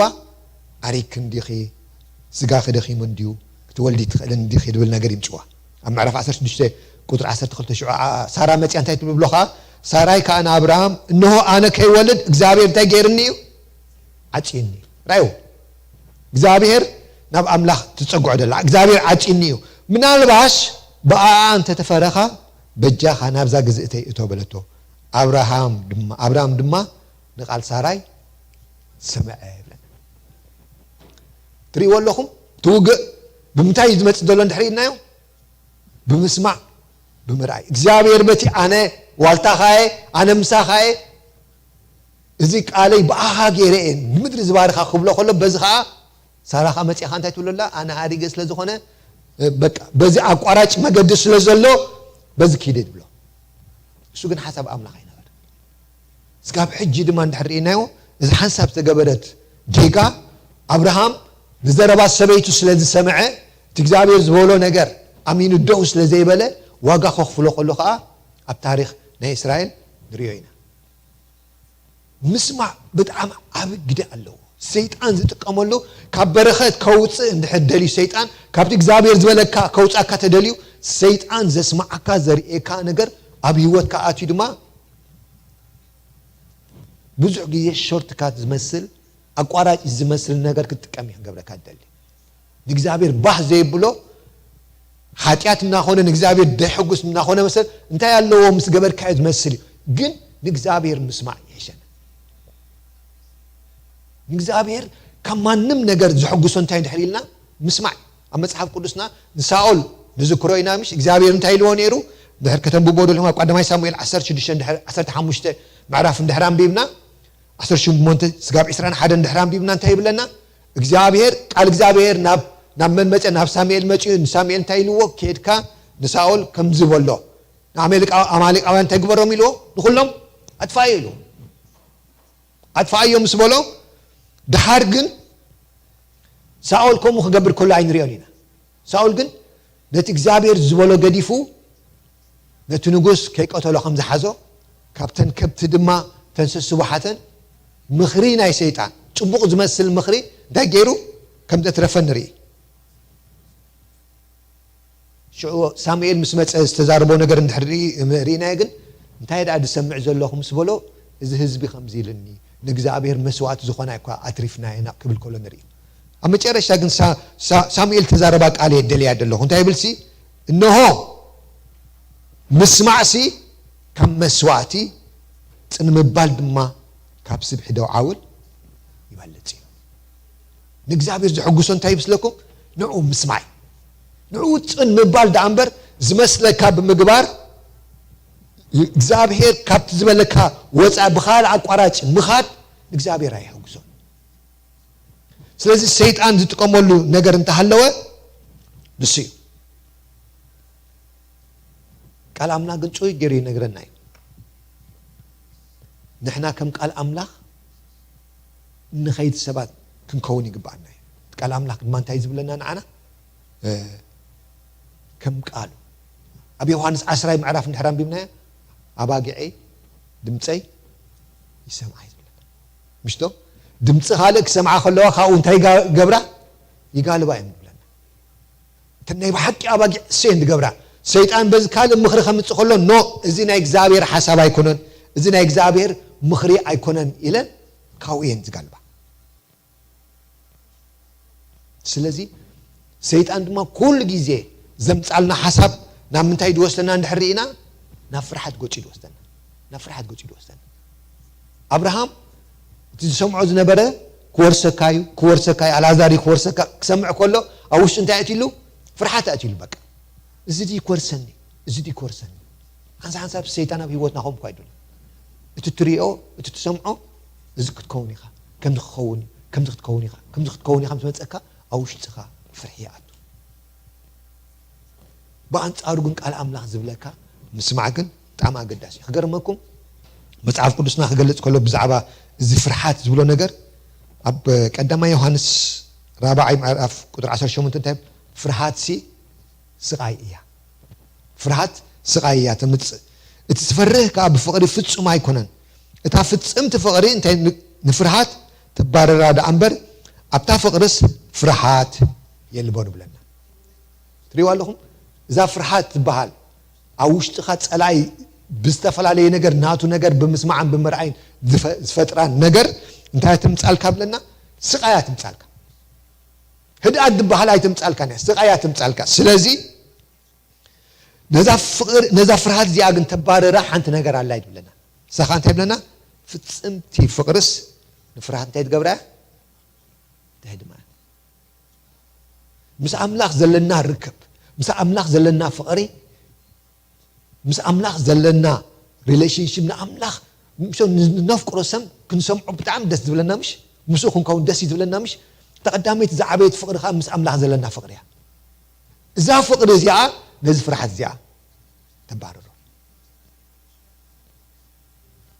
ብዛዕባ ተፍቅሮ ሰብ ገለ ሰብ መጪ ክዛረበካ ከሎ ኖ ኣይፋልካን ንዓኻ ይስምዓካኒ ኢልካ ምስ መን ኢኻ ትውግን ምስ ተፍቅሮ ኢኻ ትውግን ልዕሊ ኩሉ ኣፍቃሪና ክንውጎኖ ዝግባአና አምላኽና ጥራይ ጸላኢ ድላይ ይዛረብ ንሕና ግን ወገንና ምስ መንና ወገን አምላኽ ኢና ኩሉ ግዜ ምስ አምላኽ እንድሕር ኮንካ ድምፂ አምላኽ እንድሕር ትሰምዖ ኮንካ እዛ ፍርሃት ትበሃል ነገር ኣባኻ ኣይክሰርሕን بمسرته فرحت كلامنا منفس مقاني يزاربنا نحنا دم ما يبلي كلا ميتيوس انت يبلسي منفس حيلن فقرن قطعات نبر منفس فرحت تيتقبرنا يتوهبنا كبرن كويتا يو استوهبنا يو منفس حيلي ناي فرحت منفس يتقبلنا سلازي كفرحت كنوص فقط املاح نبر افرحت كنبر ايتتصواعنا سيطان زتقمول زعابي مسارحي انت يدحري لنا قل فرحت اب كل نجر فرحت زبط السيطان قال املاح انت يبلا بالسالي اسران شمونتن قطر حاده رسيان زسقم زي بلوم يهدمو ጻድቃን ግና ከምሽደን አንበሳ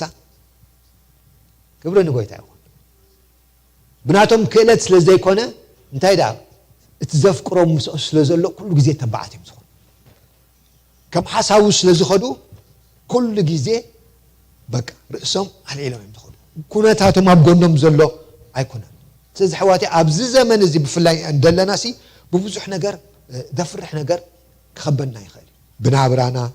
بتعنانا بزلنا تحستو وجنزبنا وعدا قلق خون خيل بناي بيت السبنا بناي دقنا بهاجرنا ببوزح نجار سيطان زفرح نجار كم تسألك خيل بفلاي أبز حج زلنا يوم بفلاي أبز ناي كورونا أوان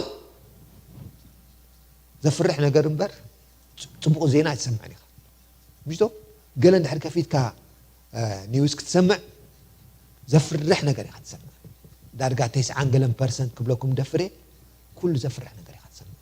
ጽቡቅ ወረዝ በሃል ኣብዚ ዋን እዚ የለን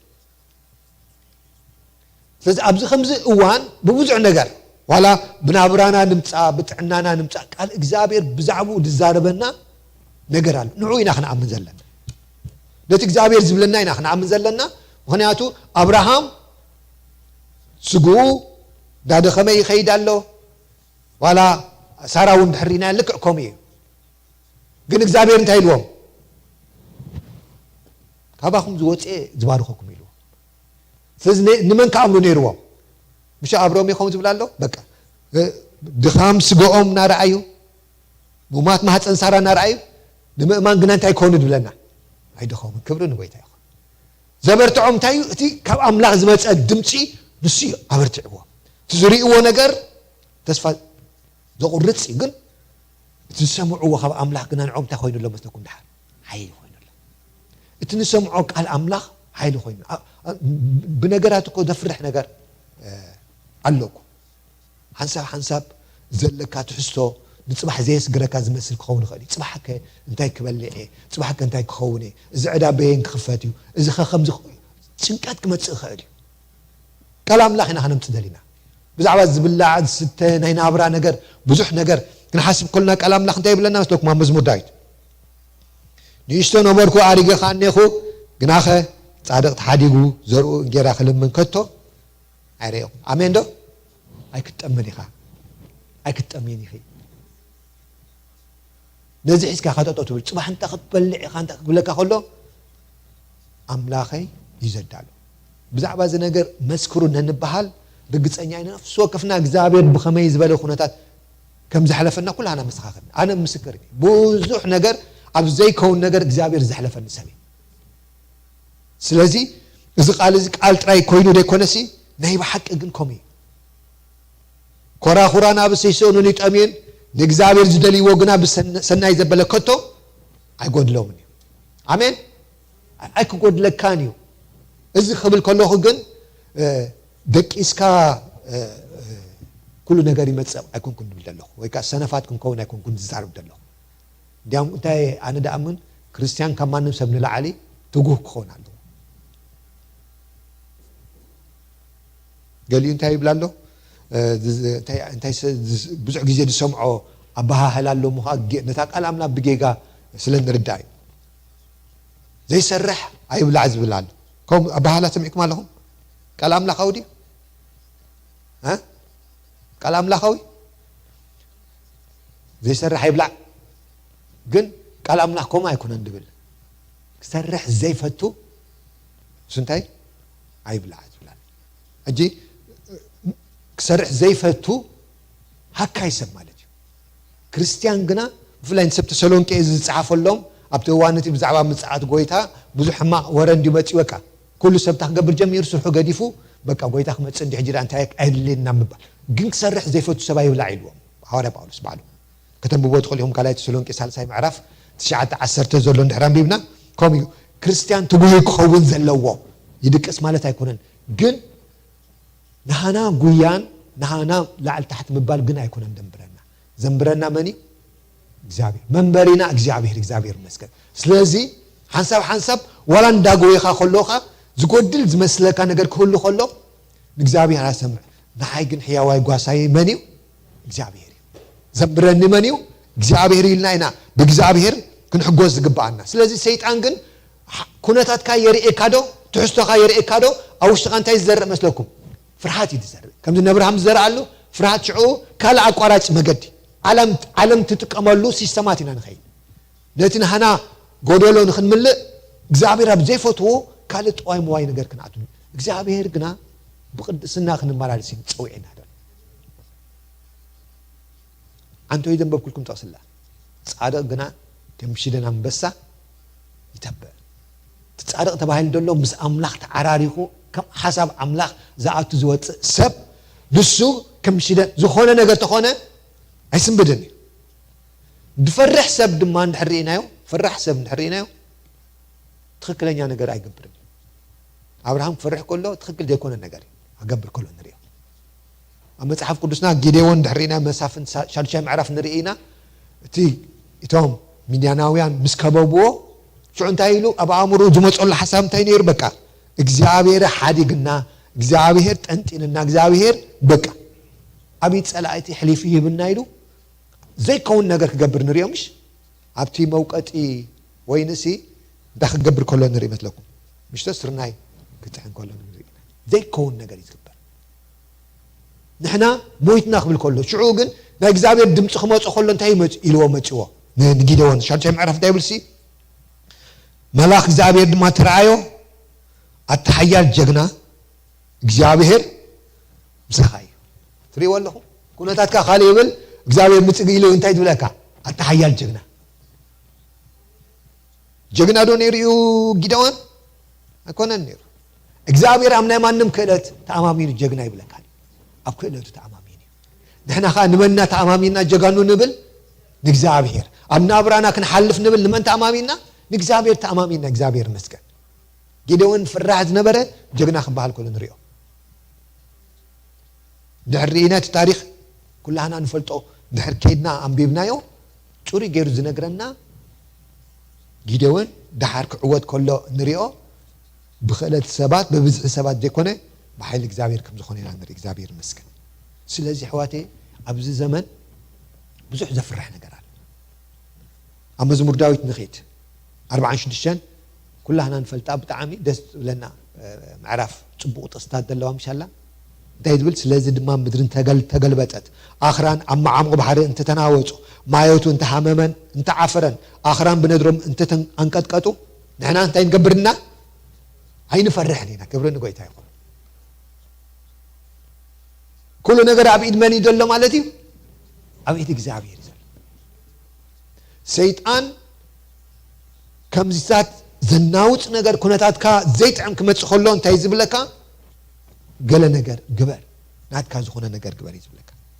جن تفرحات ما أمشي أبزي كونه نجار كأتوا خمسنا جدي واني يدلي قال أملاكن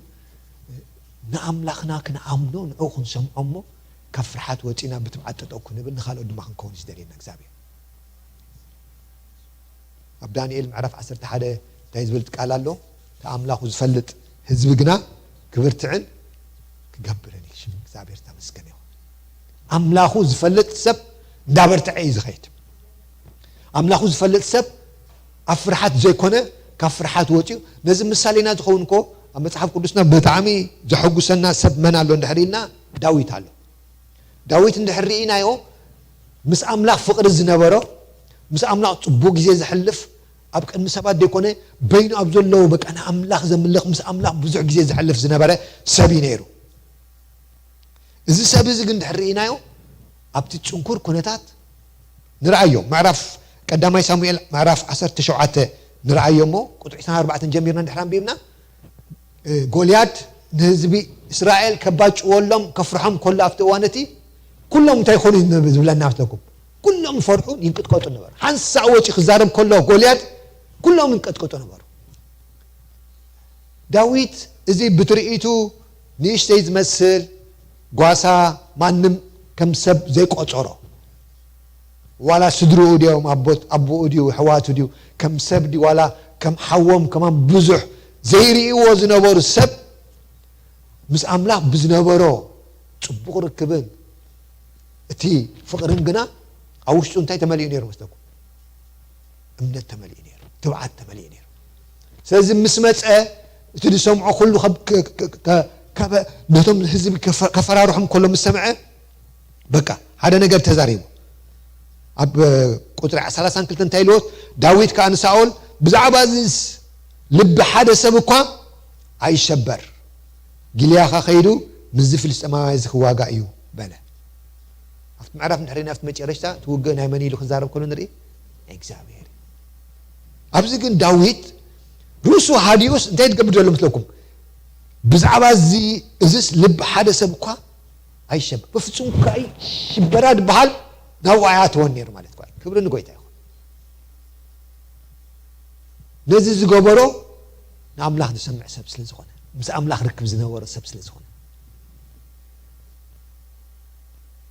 زنسمعو زنبورو نعوم بقى افرحت اتوم ولا حوقو دحرينايو بقى تاخد كبر متي خايلوكم من ما يقصرون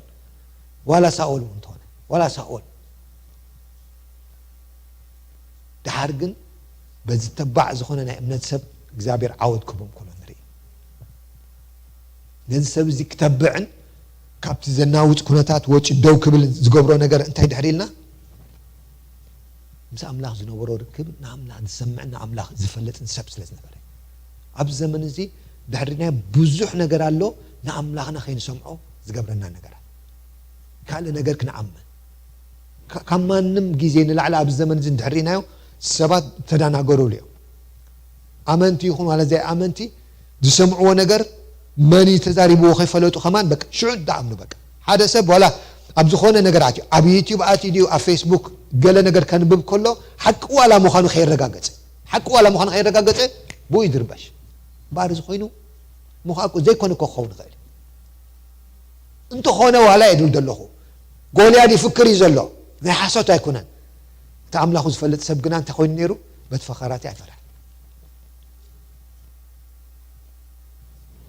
زمرت نتايلو مالو بزي سمعو أيفرح مش بزريو دما عيسن بدلعلو خونتاتيخا እግዚአብሔር بزي سمعو أيفرحني بزريو عيسن بدني لعلو خونتاتيخا እግዚአብሔር مشتو لحلو خونتاتيخا እግዚአብሔር لحلو خونتاتيخا እግዚአብሔር بزريو አይፈርህኔ بزسمعو አይሰግኔ አይሰቅልን መሰንቆል አብወል لحلو خونتاتيخا እግዚአብሔር لحلو خونتاتيخا እግዚአብሔር ኩነታቲኻ እግዚአብሔር ሽም እግዚአብሔር ተመስገን ይሁን አምላኽና ልዕሊ ኩነታት እግዚአብሔር መስገን ስለዚህ እግዚአብሔር ምስማዕ ናብ ዓወት ዝሳግረና እዩ ኣብ መጽሓፍ ቅዱስና ሓደ ታሪኽ ኣሎ ብፍላይ ድማ ብጣዕሚ ኣገዳሲ እግዚአብሔር ምስኡ ዝኾነ ህዝቢ ኣፍርሓት ክነብር ይብሉ እግዚአብሔር ምስኡ ዝኾነ ህዝቢ ኣፍርሓት ክነብር ይብሉ ምክንያቱ ተሓላፍነት ዝወስደው መን እዩ ዳዊት ከምዚ ዝረኣናዮ ናብ ውግእ ክወፅእ ከሎ ዝተኣማመኖ ዓቕሚ ነይርዎ ድዩ ኣብ ቅድሚ ጎልያድ ምስቲ ሳይዝ ናቶም ክንሪኦ ከለና በፍጹም ኣይመጣጠኑን እዮም በፍጹም ግን ዝተኣማመኖ ሓደ ነገር ነይርዎ እግዚአብሔር ዘላማመዶ ነገር ነይሩ ኣንበሳ ክመፅእ ከሎ ከማ ይሰላልዖ ከም ዝነበረ ይዛረብ ስለዚ ንኣምላኹ ይፈልጦ እዩ ኣብ ኩነታቱ ኩሉ ዓወት ከም ዝህቦ ንሕና ድማ ብዙሓት ምስክርነታት ኣብ ቃል ኣምላኽ ተጻሒፍልና ኣሎ ኣብ ህይወትና እውን ብዙሕ ዝሓልፍናዮ ስለ ዘሎ እቲ ትማሊ ዝሓልፍናዮ ኣብ ቅድሜና ዘሎ እዋን ድማ ከስግረና ዝኽእል እሙን ዝኾነ እግዚአብሔር ኣለና እሙን ዝኾነ እግዚአብሔር ስለ ዘለና እዚ ኣምላኽ እዚ ክንኣምኖ ይግባአና እግዚአብሔር መስከን ስለዚ እዚ ኣምላኽ እዚ ኣብ መጽሓፍ ቅዱስና ጎይታ ኢየሱስ ክርስቶስ ምስ ደቀ መዛሙርቱ ሓደ ነገር ከላምዶም ከሎ ንሪኢና ኣብ ሉቃስ 8 ምዕራፍ እንድሕር ርኢናዮ ነቶም ደቀ መዛሙርቱ እንታይ ኢልዎም ሲ ካብ 22 ጀሚሩ ካብ 25 ከም በልኩም ሓንቲ መዓልቲ ኢሉ ኮነ ድማ ንሱ ምስ ደቀ መዛሙርቱ ናብ ጃልባ ኣትዩ ንዑናይ ናብቲ ማዕዶ ባሕሪ ንሳገር በሎም ክኸዱ ከለዉ ከዓ ደቀሰ ህባቡላ ንፋስ ከዓ ኣብ ባሕሪ ወረደ ነታ ጃልባኦም ከዓ መልኣ ፍርሃት እውን ሓዞም ሽዑ ናብኡ ቀሪቦም መምህር ጠፋኣና ኢሎም ኣተንስእዎ ንሱ ከዓ ተንስኡ ነቲ ንፋስን ነቲ ማዕበልን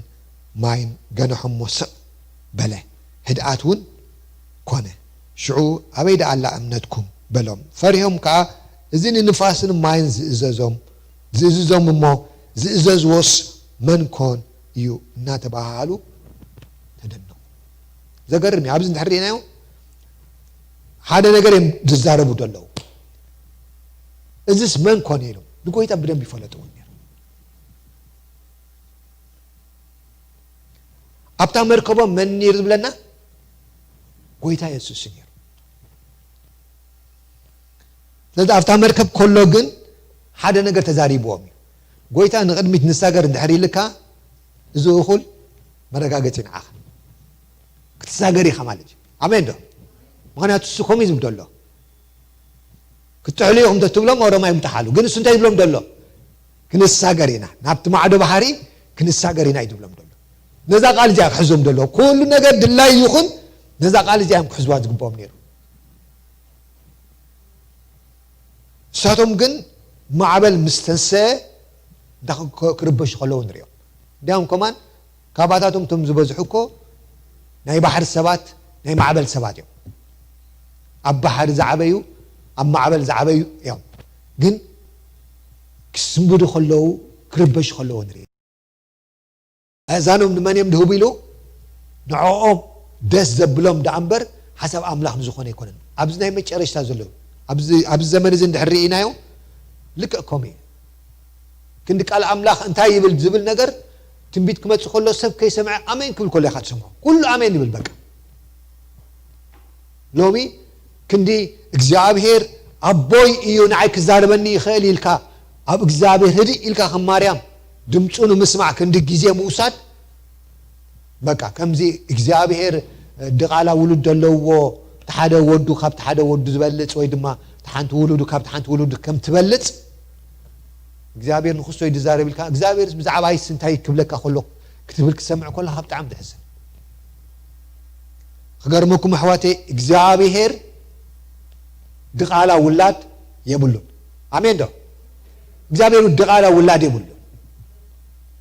ንዓኺ ክዛረበኪ ይኽእል እግዚአብሔር ደድሕሪ ነቢያት ትጎየሉ ምክንያት የብሉ ኣብዚ ዘመን እዚ እሱ ልማድ ኮይኑ ደሎ ንምንታይ ድሕሪ ኢልና ምስ ኣምላኽ ህድእ ኢልካ ርክብ ስለ ዘየለይ እግዚአብሔርኩም ንምንታይ ክገርመኩም ብነቢያት ገይሩ ከም ዝዛረበና ትፈልጡ ዲኹም ስለ ዕድል ደይሃብና ክንሰብሮ ሓንሳብ እግዚአብሔር ኮ ባኻ ገይሩ ንዓኻ ዝኸውን ናትካ ዝኾነ ነገር ክዛረበካ ደሊ ግን ሜይቢ ዕድል ኣይትህቦ እንትኸውን ህዲ ኢልካ ጎይታ እንታይ ኢኻ ትደሊ ኢልካ ብናብራ ክትጎይ ንጎይታ ዕድል ኣይትህቦ ኣብ መጽሓፍ ቅዱስና እንድሕሪና ሓደ ምሳሌ ኣሎ ሙሴ ምስ ርኢናዮ ሙሴ ካብ ግብፂ ሃዲሙ ምስ ከደ ካብቲ ናይ ፈርዖን ገዛ ኣብ በረኻ ኮለል ክብል ከሎ ኣባጊዕና ጎሳየ እግዚአብሔር ክዛረቦ ይደሊ ንጎይታ ግዜ ግን ስለ ዘይነበሮ እግዚአብሔር ክዛረቦ ይካለ እግዚአብሔር ክዛረቦ ይደሊ ብኡ ሓሳቡ ክገልጽ እግዚአብሔር አቡ ደሎ መደብ ከሪዮ ናደለየ ከሎ ሙሴ ግን እሱ ኣይገብርን ነይሩ ሓደ መዓልቲ ግን እንታይ ገበረ ጎይታ ግን ሓንቲ ትነድድ ኦም ስርዓዮ ግን ሙሴ ገሪምዎ ጠጠው በለ ይብለና ደው ምስ በለ ካብኡ እንታይ መፀ ይብለና ድምፂ ኣምላኽ ካብ ተሓው ወፀ ይብለና ሓንሳብ ንጎይታ ግዜ ስለ ዘይንህቦ እግዚአብሔር ደይዛረበና ኮይኑ ይስማዓና ግን እግዚአብሔር ይዛረብ ይሕወት ደው ንበለሉ ከም ሙሴ እግዚአብሔር ክዛረበና ክጅምር ሓሳቡ ክገልጸልና ክጅምር ሽዑ ክገርመኩም ዳይሬክትሊ ሓሳብ ናይ ሙሴ ተቀይሩ ናብቲ እግዚአብሔር ዝበሎ ነገር ክኸይድ ከሎ ንሪኦ ኣብ ካብታ ሰዓት ያ እግዚአብሔር ብነቢያት ኣይዛረብን ኣይኮንኩን ድብል ደለኹ እቲ ነቢ ንስኻ ኣብ ቅድሚ እግዚአብሔር ሓዲኻ ኣብ ቅድሚ እግዚአብሔር ወዲ ዓይኒ መዓር ዝበሃል የለን ኩላህና ውሉድ ንሕድ ኮይና ኩላህና ድማ እግዚአብሔር የፍቅረናዩ ኣባና ድማ ጽቡቕ ሓሳብ ኣለዎ ስለዚ ኣብዚ መጨረሻ ክብሎ ዝደሊ ነገር ሓደ ነገር ኣሎ ብፍላይ ኣብዚ ሕጂ ዘለና ናይ ኮሮና ዘመን ደገ ውፅእ ተይልኩም እንታይ ከም ትሪኡ ያ ሳ ማስክ ኢኹም ትሪኡ ምሽ ማስክ ዝገበረ ኢኻ ትርኢ ንምንታይ እዚ ማስክ ተገይሩ እንድሕር ኢልና ቫይረስ ስለ ዘሎ እዚ ቫይረስ እዚ ኣትዩ ጉድኣት ኣብ ውሽጢኻ ከይፈጥር መታን ኣብ ውሽጢኻ ጉድኣት መታን ከይፈጥር እዚ ቫይረስ እዚ መጪ ስለዚ ሰብ እዚ ኣትዩ ጉድኣት ዘምፃሉ ናብ ውሽጢ ከይኣቱ እንታይ ክገብር ጀሚሩ ማለት እዩ ማስክ ክገብር ጀሚሩ ስለዚ ዝኣቱ ነገር ችግር ከምፅእ ማለት እዩ ስለዚ እንታይ ክገብር ጀሚሩ ማስክ ክገብር ጀሚሩ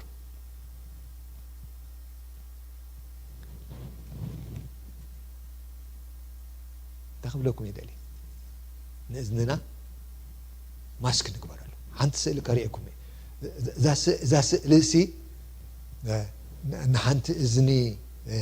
ماسك ندم غيرهم لا اذننا ماسك نكبر له اذننا ماسك ندحر غيرنا له تزعاتو صلا ዝብሎ ነገር አይካቶልና ማለት ቫይረስ ዘጥቃ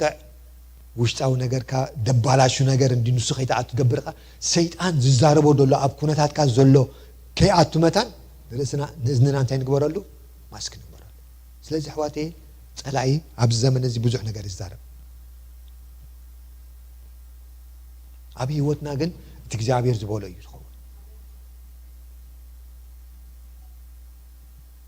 ዘመርት ሕዋትና እንታይ ኢሎም ኣለዉ ንሓሶት ሰይጣን ከይሰምዕ زنيت جيري هاتيمي مش ده زبالو خمس جبرو قلنا عملاخ انت جبري يا عمي اكزابير مسك اكزابير زبالو نسيو سخون كويتين مسك سلازي حواتي انت يخبل دليل الله مسلكم اكزابير كان مزراب سوق لا يفلت ابزنا مጨረሻ ዘመን ግና ዚያዳ ንጎይታ ክንሰምዕ እግዚአብሔር ይደልየናል ሐዋርያ ጳውሎስ በኤፌሶን ኮሚሎምሽ ናይ መጨረሻ ዘመን ጊዜ አድኩም ከምንታይ ተመላለሱ ይልዎም ከም ለባማ ተመላለሱ ስለዚህ እግዚአብሔር ክንሰምዖ በህድአት ድማ ክንነብር ይደሊ ተመበገሲ ጥቅሲ ሳኔራ እቲ ዝሰምዓኒ ግና ብድሓን ክነብር ንኽፉእ ከይፈርሕኻ ክሃዲ እዩ አሜን ዶ እግዚአብሔር ንስማዕ እዩ ሰይጣን ብዙሕ ዘጋውሑ ነገር አለው እንዴ ብዙሕ ዝዛረበው ነገር አለው እንዴ ዋላ ሐቅ ተመሰለና እግዚአብሔር መስገን ንጎይታ ግን ንስማዕዮ ክንሃዲና ኣብዚ ዘመን ዝሕዋቴ ንሕና ጨው ምድሪ ብርሃን إذا مدري عند حر كابتة بحالنا عالم كتفرحن كتربشن كلها عند حر بسعة نفرحن نربشن كوينا تجاونا دابي كون دولو كم داوود نخون يا خبر دليل دولو كابل سيجمير كم داوود نخون إذا شبر نجا كم قولي على بزريانا ولا تحلوه نتهز من تحت جبر يدولنا داوود أحد أقبلنا كويتين مسكن كابزي بزي فلسطين ما هو زلو مسمن يعبيرو بسانا دولو يعبي سلازي لو مخا نزت العينا أبيدنا كبر إلى እግዚአብሔር مسكن سلازي حواتي እግዚአብሔር نسمعي حتى يا رأستيز نبر السامننا نمن تسمع تبلي عرستني رامش نمن نسمع نعم لحنا نسمع قويتا يباركم كنت صلينا هاليلويا يسوس قويتاي يسوس قويتاي أب هيوتنا بزح ما عمل زلنا سبات كن هلون خلينا أب هيوتنا بزح أشجرتي ناتي نجر مويتهم يزبلنا نجر كل يخالي لما أنت جن እግዚአብሔር بقالو غيرو يبلنا له كن عمنا نجراتنا هياكو قبرو يدل الله قويتا يمسكن عبز زلوكم ولا بيتكم زلوكم هذا ملأخت لني هذه إنا خنبر نحر كوينا أبزات الناوت دلع علم تسفعنا تتسنقق زخيد دلع علم زرقاء زسماع صبوغ نجر زي بالله علم هذه إنا نخلو قدما نمهدع متان كنكون نجزعبير نبينو نسمع أيوه نقال أملاخ نعود راي نسمع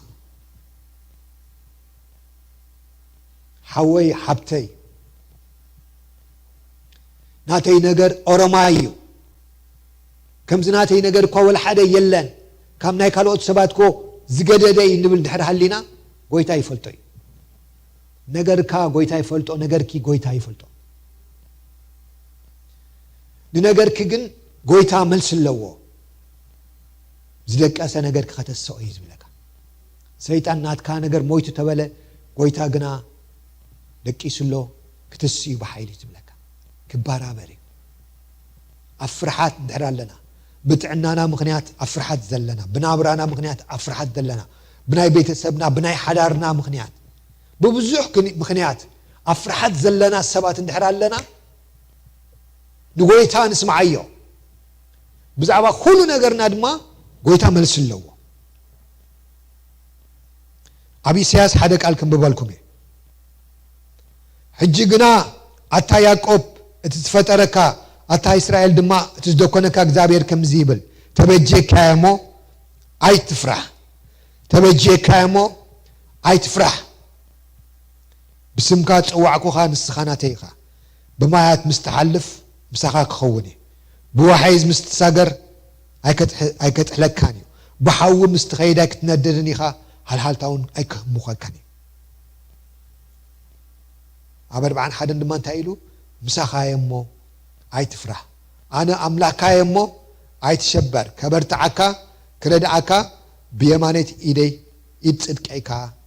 كدقفكا إيه إذا قال أملاكي موخا أبولي كيدان نتو ما بحدش كيدان زلنا دعا بخرستوس دقو زخنا دعا كندي فزي لما تحف قدس صنعت انت يبلو كاب 365 غيزي نلعلي اما تحف قدس اي تفرح تتصحيف له بمبال ديكونس نمن امين كاخا زي تفرح يدلو تناغر سلازي زمن املاخ علنا اميننا يودمام نغارتنا طالقاتيو كهدا عنا زخل املاخ سلازلن سلازي እግዚአብሔር ታይብለና ደሎ ናይ ስምዑኒ ሃዲኩም ክትነብሪኹም ንኻልእ ግና እዝንኹም እጨውሉ እግዚአብሔር መስከን ኣብ ህይወትና እግዚአብሔር ዝበሎ ይዝኸውን ሰባት ዝበልዎ ይኮነን ኩነታት ዝብለና ይኮነን ኣብ ዙርያና ዘሎ ይኮነን ከም አብርሃም እግዚአብሔር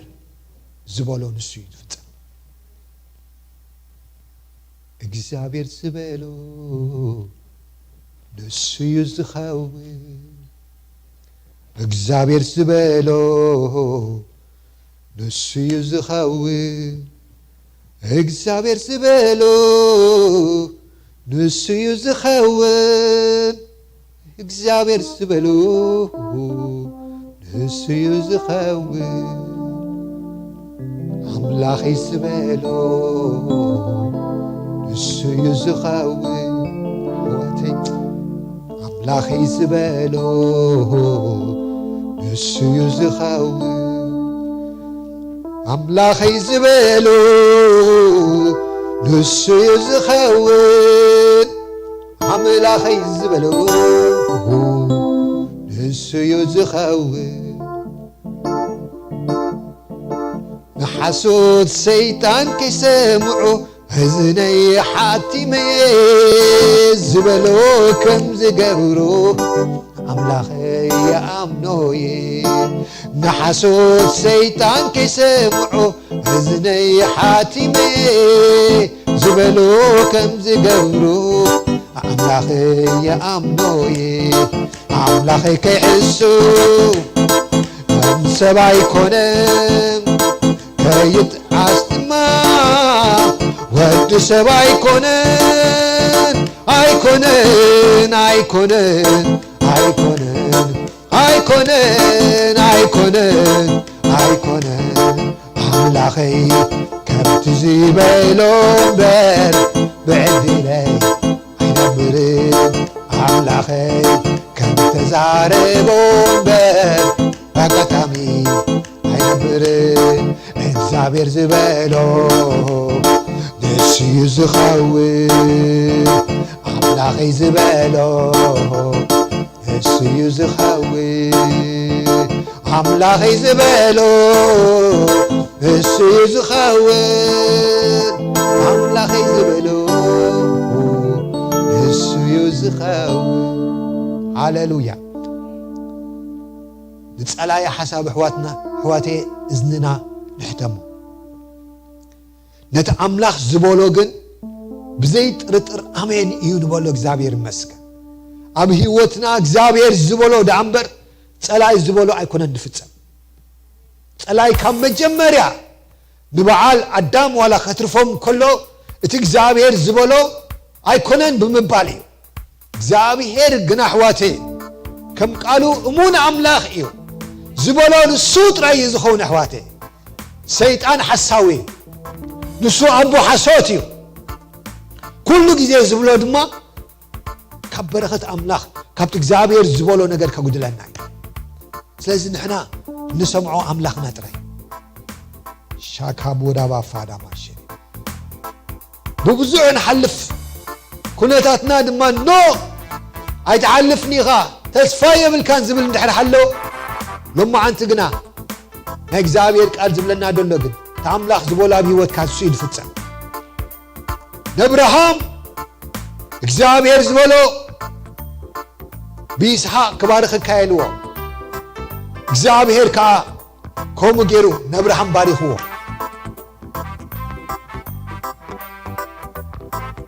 ስለዚ ኣሕዋተይ ኣብዚ ዘመን እዚ ዝስማዕ ብዙሕ ሕማቕ ነገር ኣሎ ዘይጥዕም ነገር ኣሎ ንኩሉ እዝንና ንሕተመሉ ንአምላኽና ንስማዕ እዩ ሃሌሉያ ኢየሱስ ሻካሩ ዳውሽ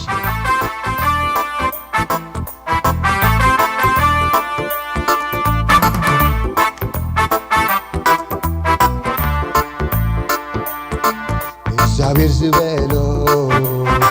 እሱ እዩ ዝኸውን እግዚአብሔር ዝበሎ እሱ እዩ ዝኸውን እግዚአብሔር ዝበሎ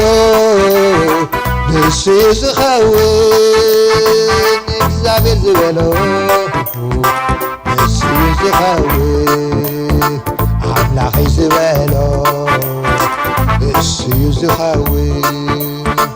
አምላኸይ ዝበሎ ንሱ እዩ ዝኸውን አምላኸይ ዝበሎ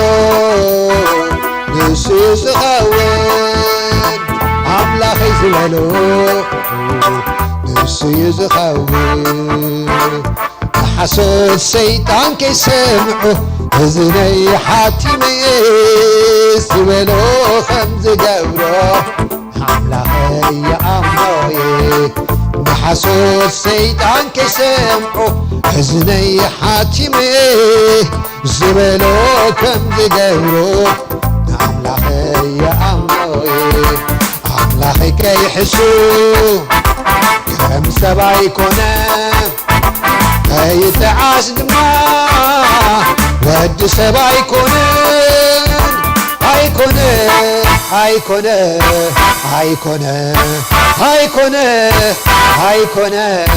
هايكونن صار جبالو نسي يزخاوي صار جبالو نسي يزخاوي እግዚአብሔር ዝበሎ ንሱ ዝኸውን እግዚአብሔር ዝበሎ ንሱ ዝኸውን አምላኽ ዝበሎ ንሱ ዝኸውን አምላኽ ዝበሎ ንሱ ዝኸውን አምላኽ ዝበሎ ንሱ ዝኸውን አምላኸይ ዝበሎ ንሱ ዝኸውን ሃሌሉያ ሃሌሉያ ሃሌሉያ ጎይታ ኣነ ብሽም ኢየሱስ ይጽልይ ኣለኹ በዚ ሰዓት እዚ ጸላኢ ብዝተፈላለየ ነገር ኣብ ህይወቶም ጸልማት ዘምፀ ተስፋ ምቁራጽ ዘምፀ ብኽያት ዘምፀ ኣይከውን ዝብል ዘረባ ዘምፀ በኢየሱስ ክርስቶስ ሽም ወቅዐለኹ በኢየሱስ ክርስቶስ ሽም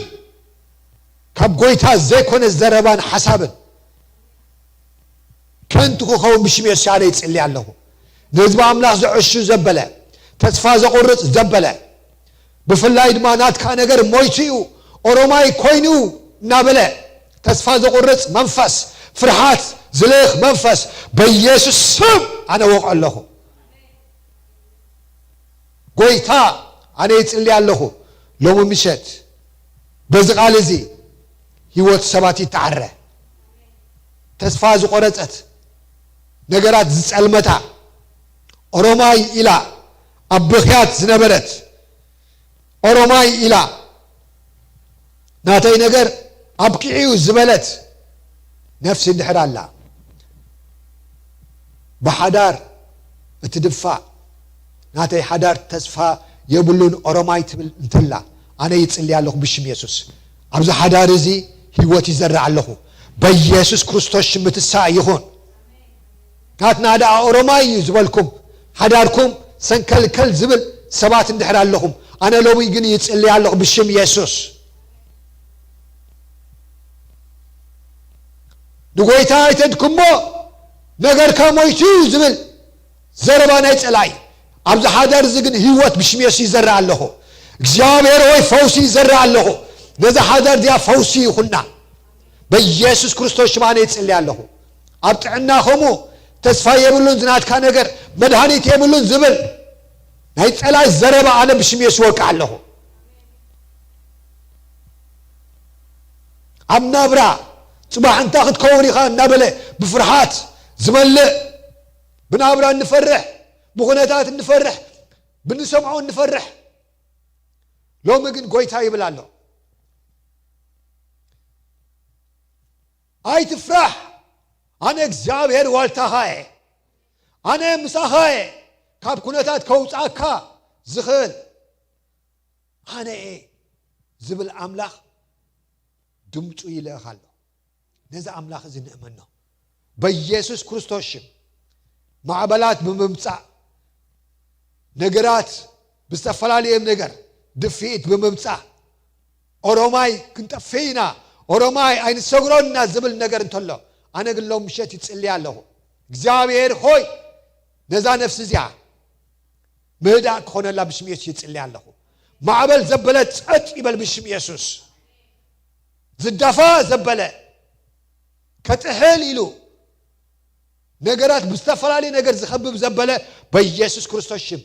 ጸጥ ይበል ማዕበላት ዝእዝዝ ነገራት ዘህድ እዚ ጎይታዚ ህያው ይሞ ጎይታ ኢየሱስ ክርስቶስ ማነ ይጽልይ ኣለኹ ኣብ ነገራቶም ጣልቃ ኣቲኻ ነገራት ስለተዕረ ድማ የመስግነካ ኣለኹ እግዚአብሔር አቦ ብሽም ኢየሱስ ይጽልይ ኣለኹ ኣብዚ ናይ መጨረሽታ ዘመን ንዓኻ ዝያዳ ክንሰምዓካ ንቓልካ ዝያዳ ክንኣምኖ እግዚአብሔር ሆይ ብዙሕ ዝውረ ነገር ኣሎ ብዙሕ ሓቂ ዝመስል ነገር ኣሎ ብዙሕ እግዚአብሔር ሆይ ንህዝብኻ ካብ እምነት ዘጉድል ሕማቕ ምኽሪ ጸላይ ኣሎ ብሽም ኢየሱስ ኣነ ይጽልይ ኣለኹ ህዝብኻ ምስትውዓል ይከፈተሉ በኢየሱስ ክርስቶስ ምስትውዓል ህዝብኻ ይከፈት ኣነ ይጽልይ ኣለኹ እግዚአብሔር አቦ ከማንም ጊዜ ንላዕሊ እዚ ጊዜ እዚ ቃልካ ነጽናዓሉ ጊዜ ከማንም ጊዜ ንላዕሊ እዚ ጊዜ እዚ እግዚአብሔር አቦ ኣብ ቃልካ ጊዜ ንወስደሉ ጊዜ እሞ በኢየሱስ ክርስቶስ እግዚአብሔር አቦ ናይ ደገ ቃልካ ኣፍ ደገ ይከፈተልና በኢየሱስ ክርስቶስ ምጽልይ ኣለኹ ጊዜ ብምስዓን እግዚአብሔር አቦ መጽሐፍ ቅዱሶም ዘይግንጽሉ ቃልካ ዘይንብቡ ጊዜ ዝሰዓኑ ሕዋተይ ኣሓተይን ኣቦታተይን ኣዴታተይን ኣነ ይጽልይ ኣለኹ እግዚአብሔር አቦ ንቃልካ ጊዜ ይከፈተልና ብሽም ኢየሱስ እግዚአብሔር አቦ ኣፍ ደገታት ክትከፍተልና ኣነ ይጽልይ ኣለኹ እዚ መጨረሽታ ዘመን እግዚአብሔር አቦ ዝያዳ ናባኻ ንጎየሎ ድማ ናብ ሰባት ጥራይ ደይኮነ ስብከት ክንሰምዕ ናብ ካል ጥራይ ደይኮነ ዝያዳ ስኻ ክትዛረበና እግዚአብሔር ምሳኻ ጊዜ ከነሕልፍ በኢየሱስ ክርስቶስ ሽም ናይ ጸሎት ጊዜና እግዚአብሔር አቦ ክሰፍሕ ይጽልይ ኣለኹ ቃልካ ነጽናዓሉ ጊዜና ክሰፍሕ ኣነ ብሽም ኢየሱስ ይጽልይ ኣለኹ ናይ ህዝብኻ ጊዜ ዝበልዕ መንፈስ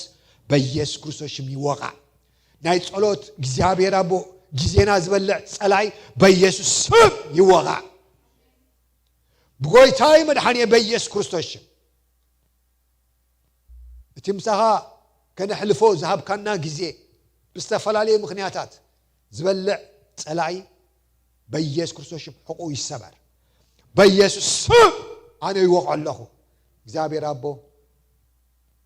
ቃልካ እንደምበሉ ኣብ ቅድሜኻ እግዚአብሔር አቦ ህዲልና ድምጽኻ እንሰምዐሉ ሓይሊ ንህዝብኻ ትዕጥቕ ኣነ ብሽም ኢየሱስ ይጽልይ ኣለኹ ዝጽልየሉ ሓይሊ ንህዝብኻ ይለቐቕ ምሳኻ ዝራኸበሉ ሓይሊ ንህዝብኻ ይለቐቐሉ ብሽም ኢየሱስ ይጽልይ ኣለኹ እግዚአብሔር አቦ ስለ ዝሃብካና ቃል ተመስገን ህይወትና ካብዛ መዓልቲ እዚኣ ዝተለወጠ ስለ ዝኸውን ካብ ቃልካ ሓይሊ ዝተለዓለ እግዚአብሔር አቦ ምስማዕና ስለ ዝጽብቕ ካብ ቃልካ ሓይሊ ዝተለዓለ እግዚአብሔር አቦ ንጸላይ እምቢ ስለ ንብሎ ንምኽሪ ኣጋንንቲ እምቢ ስለ ንብሎ እግዚአብሔር አቦ ካባኻ ዘይኮነ ድምፂ ካብኡ ስለ ንጋልብ እግዚአብሔር አቦ ንዓኻ ጥራይ ድምፂ ንምስማዕ ግን እግዚአብሔር አቦ ዝያዳ እዝንና ዝተኸፍተ ስለ ትኸውን ድማ ብሽም ኢየሱስ ኣነ የመስግነካ ኣለኹ ስለ ዝነበረና ጊዜ ኩሉ ክብሪ ንዓኻ ንበካ ኣለና በቲ ኣዝዲኻ ተፍቅሮ ብወድኻ ብሽም ኢየሱስ ንጽልይ ኣለና ኣሜን እግዚአብሔር ይባርኩ ኢየሱስ ጎይታ እዩ ሃሌሉያ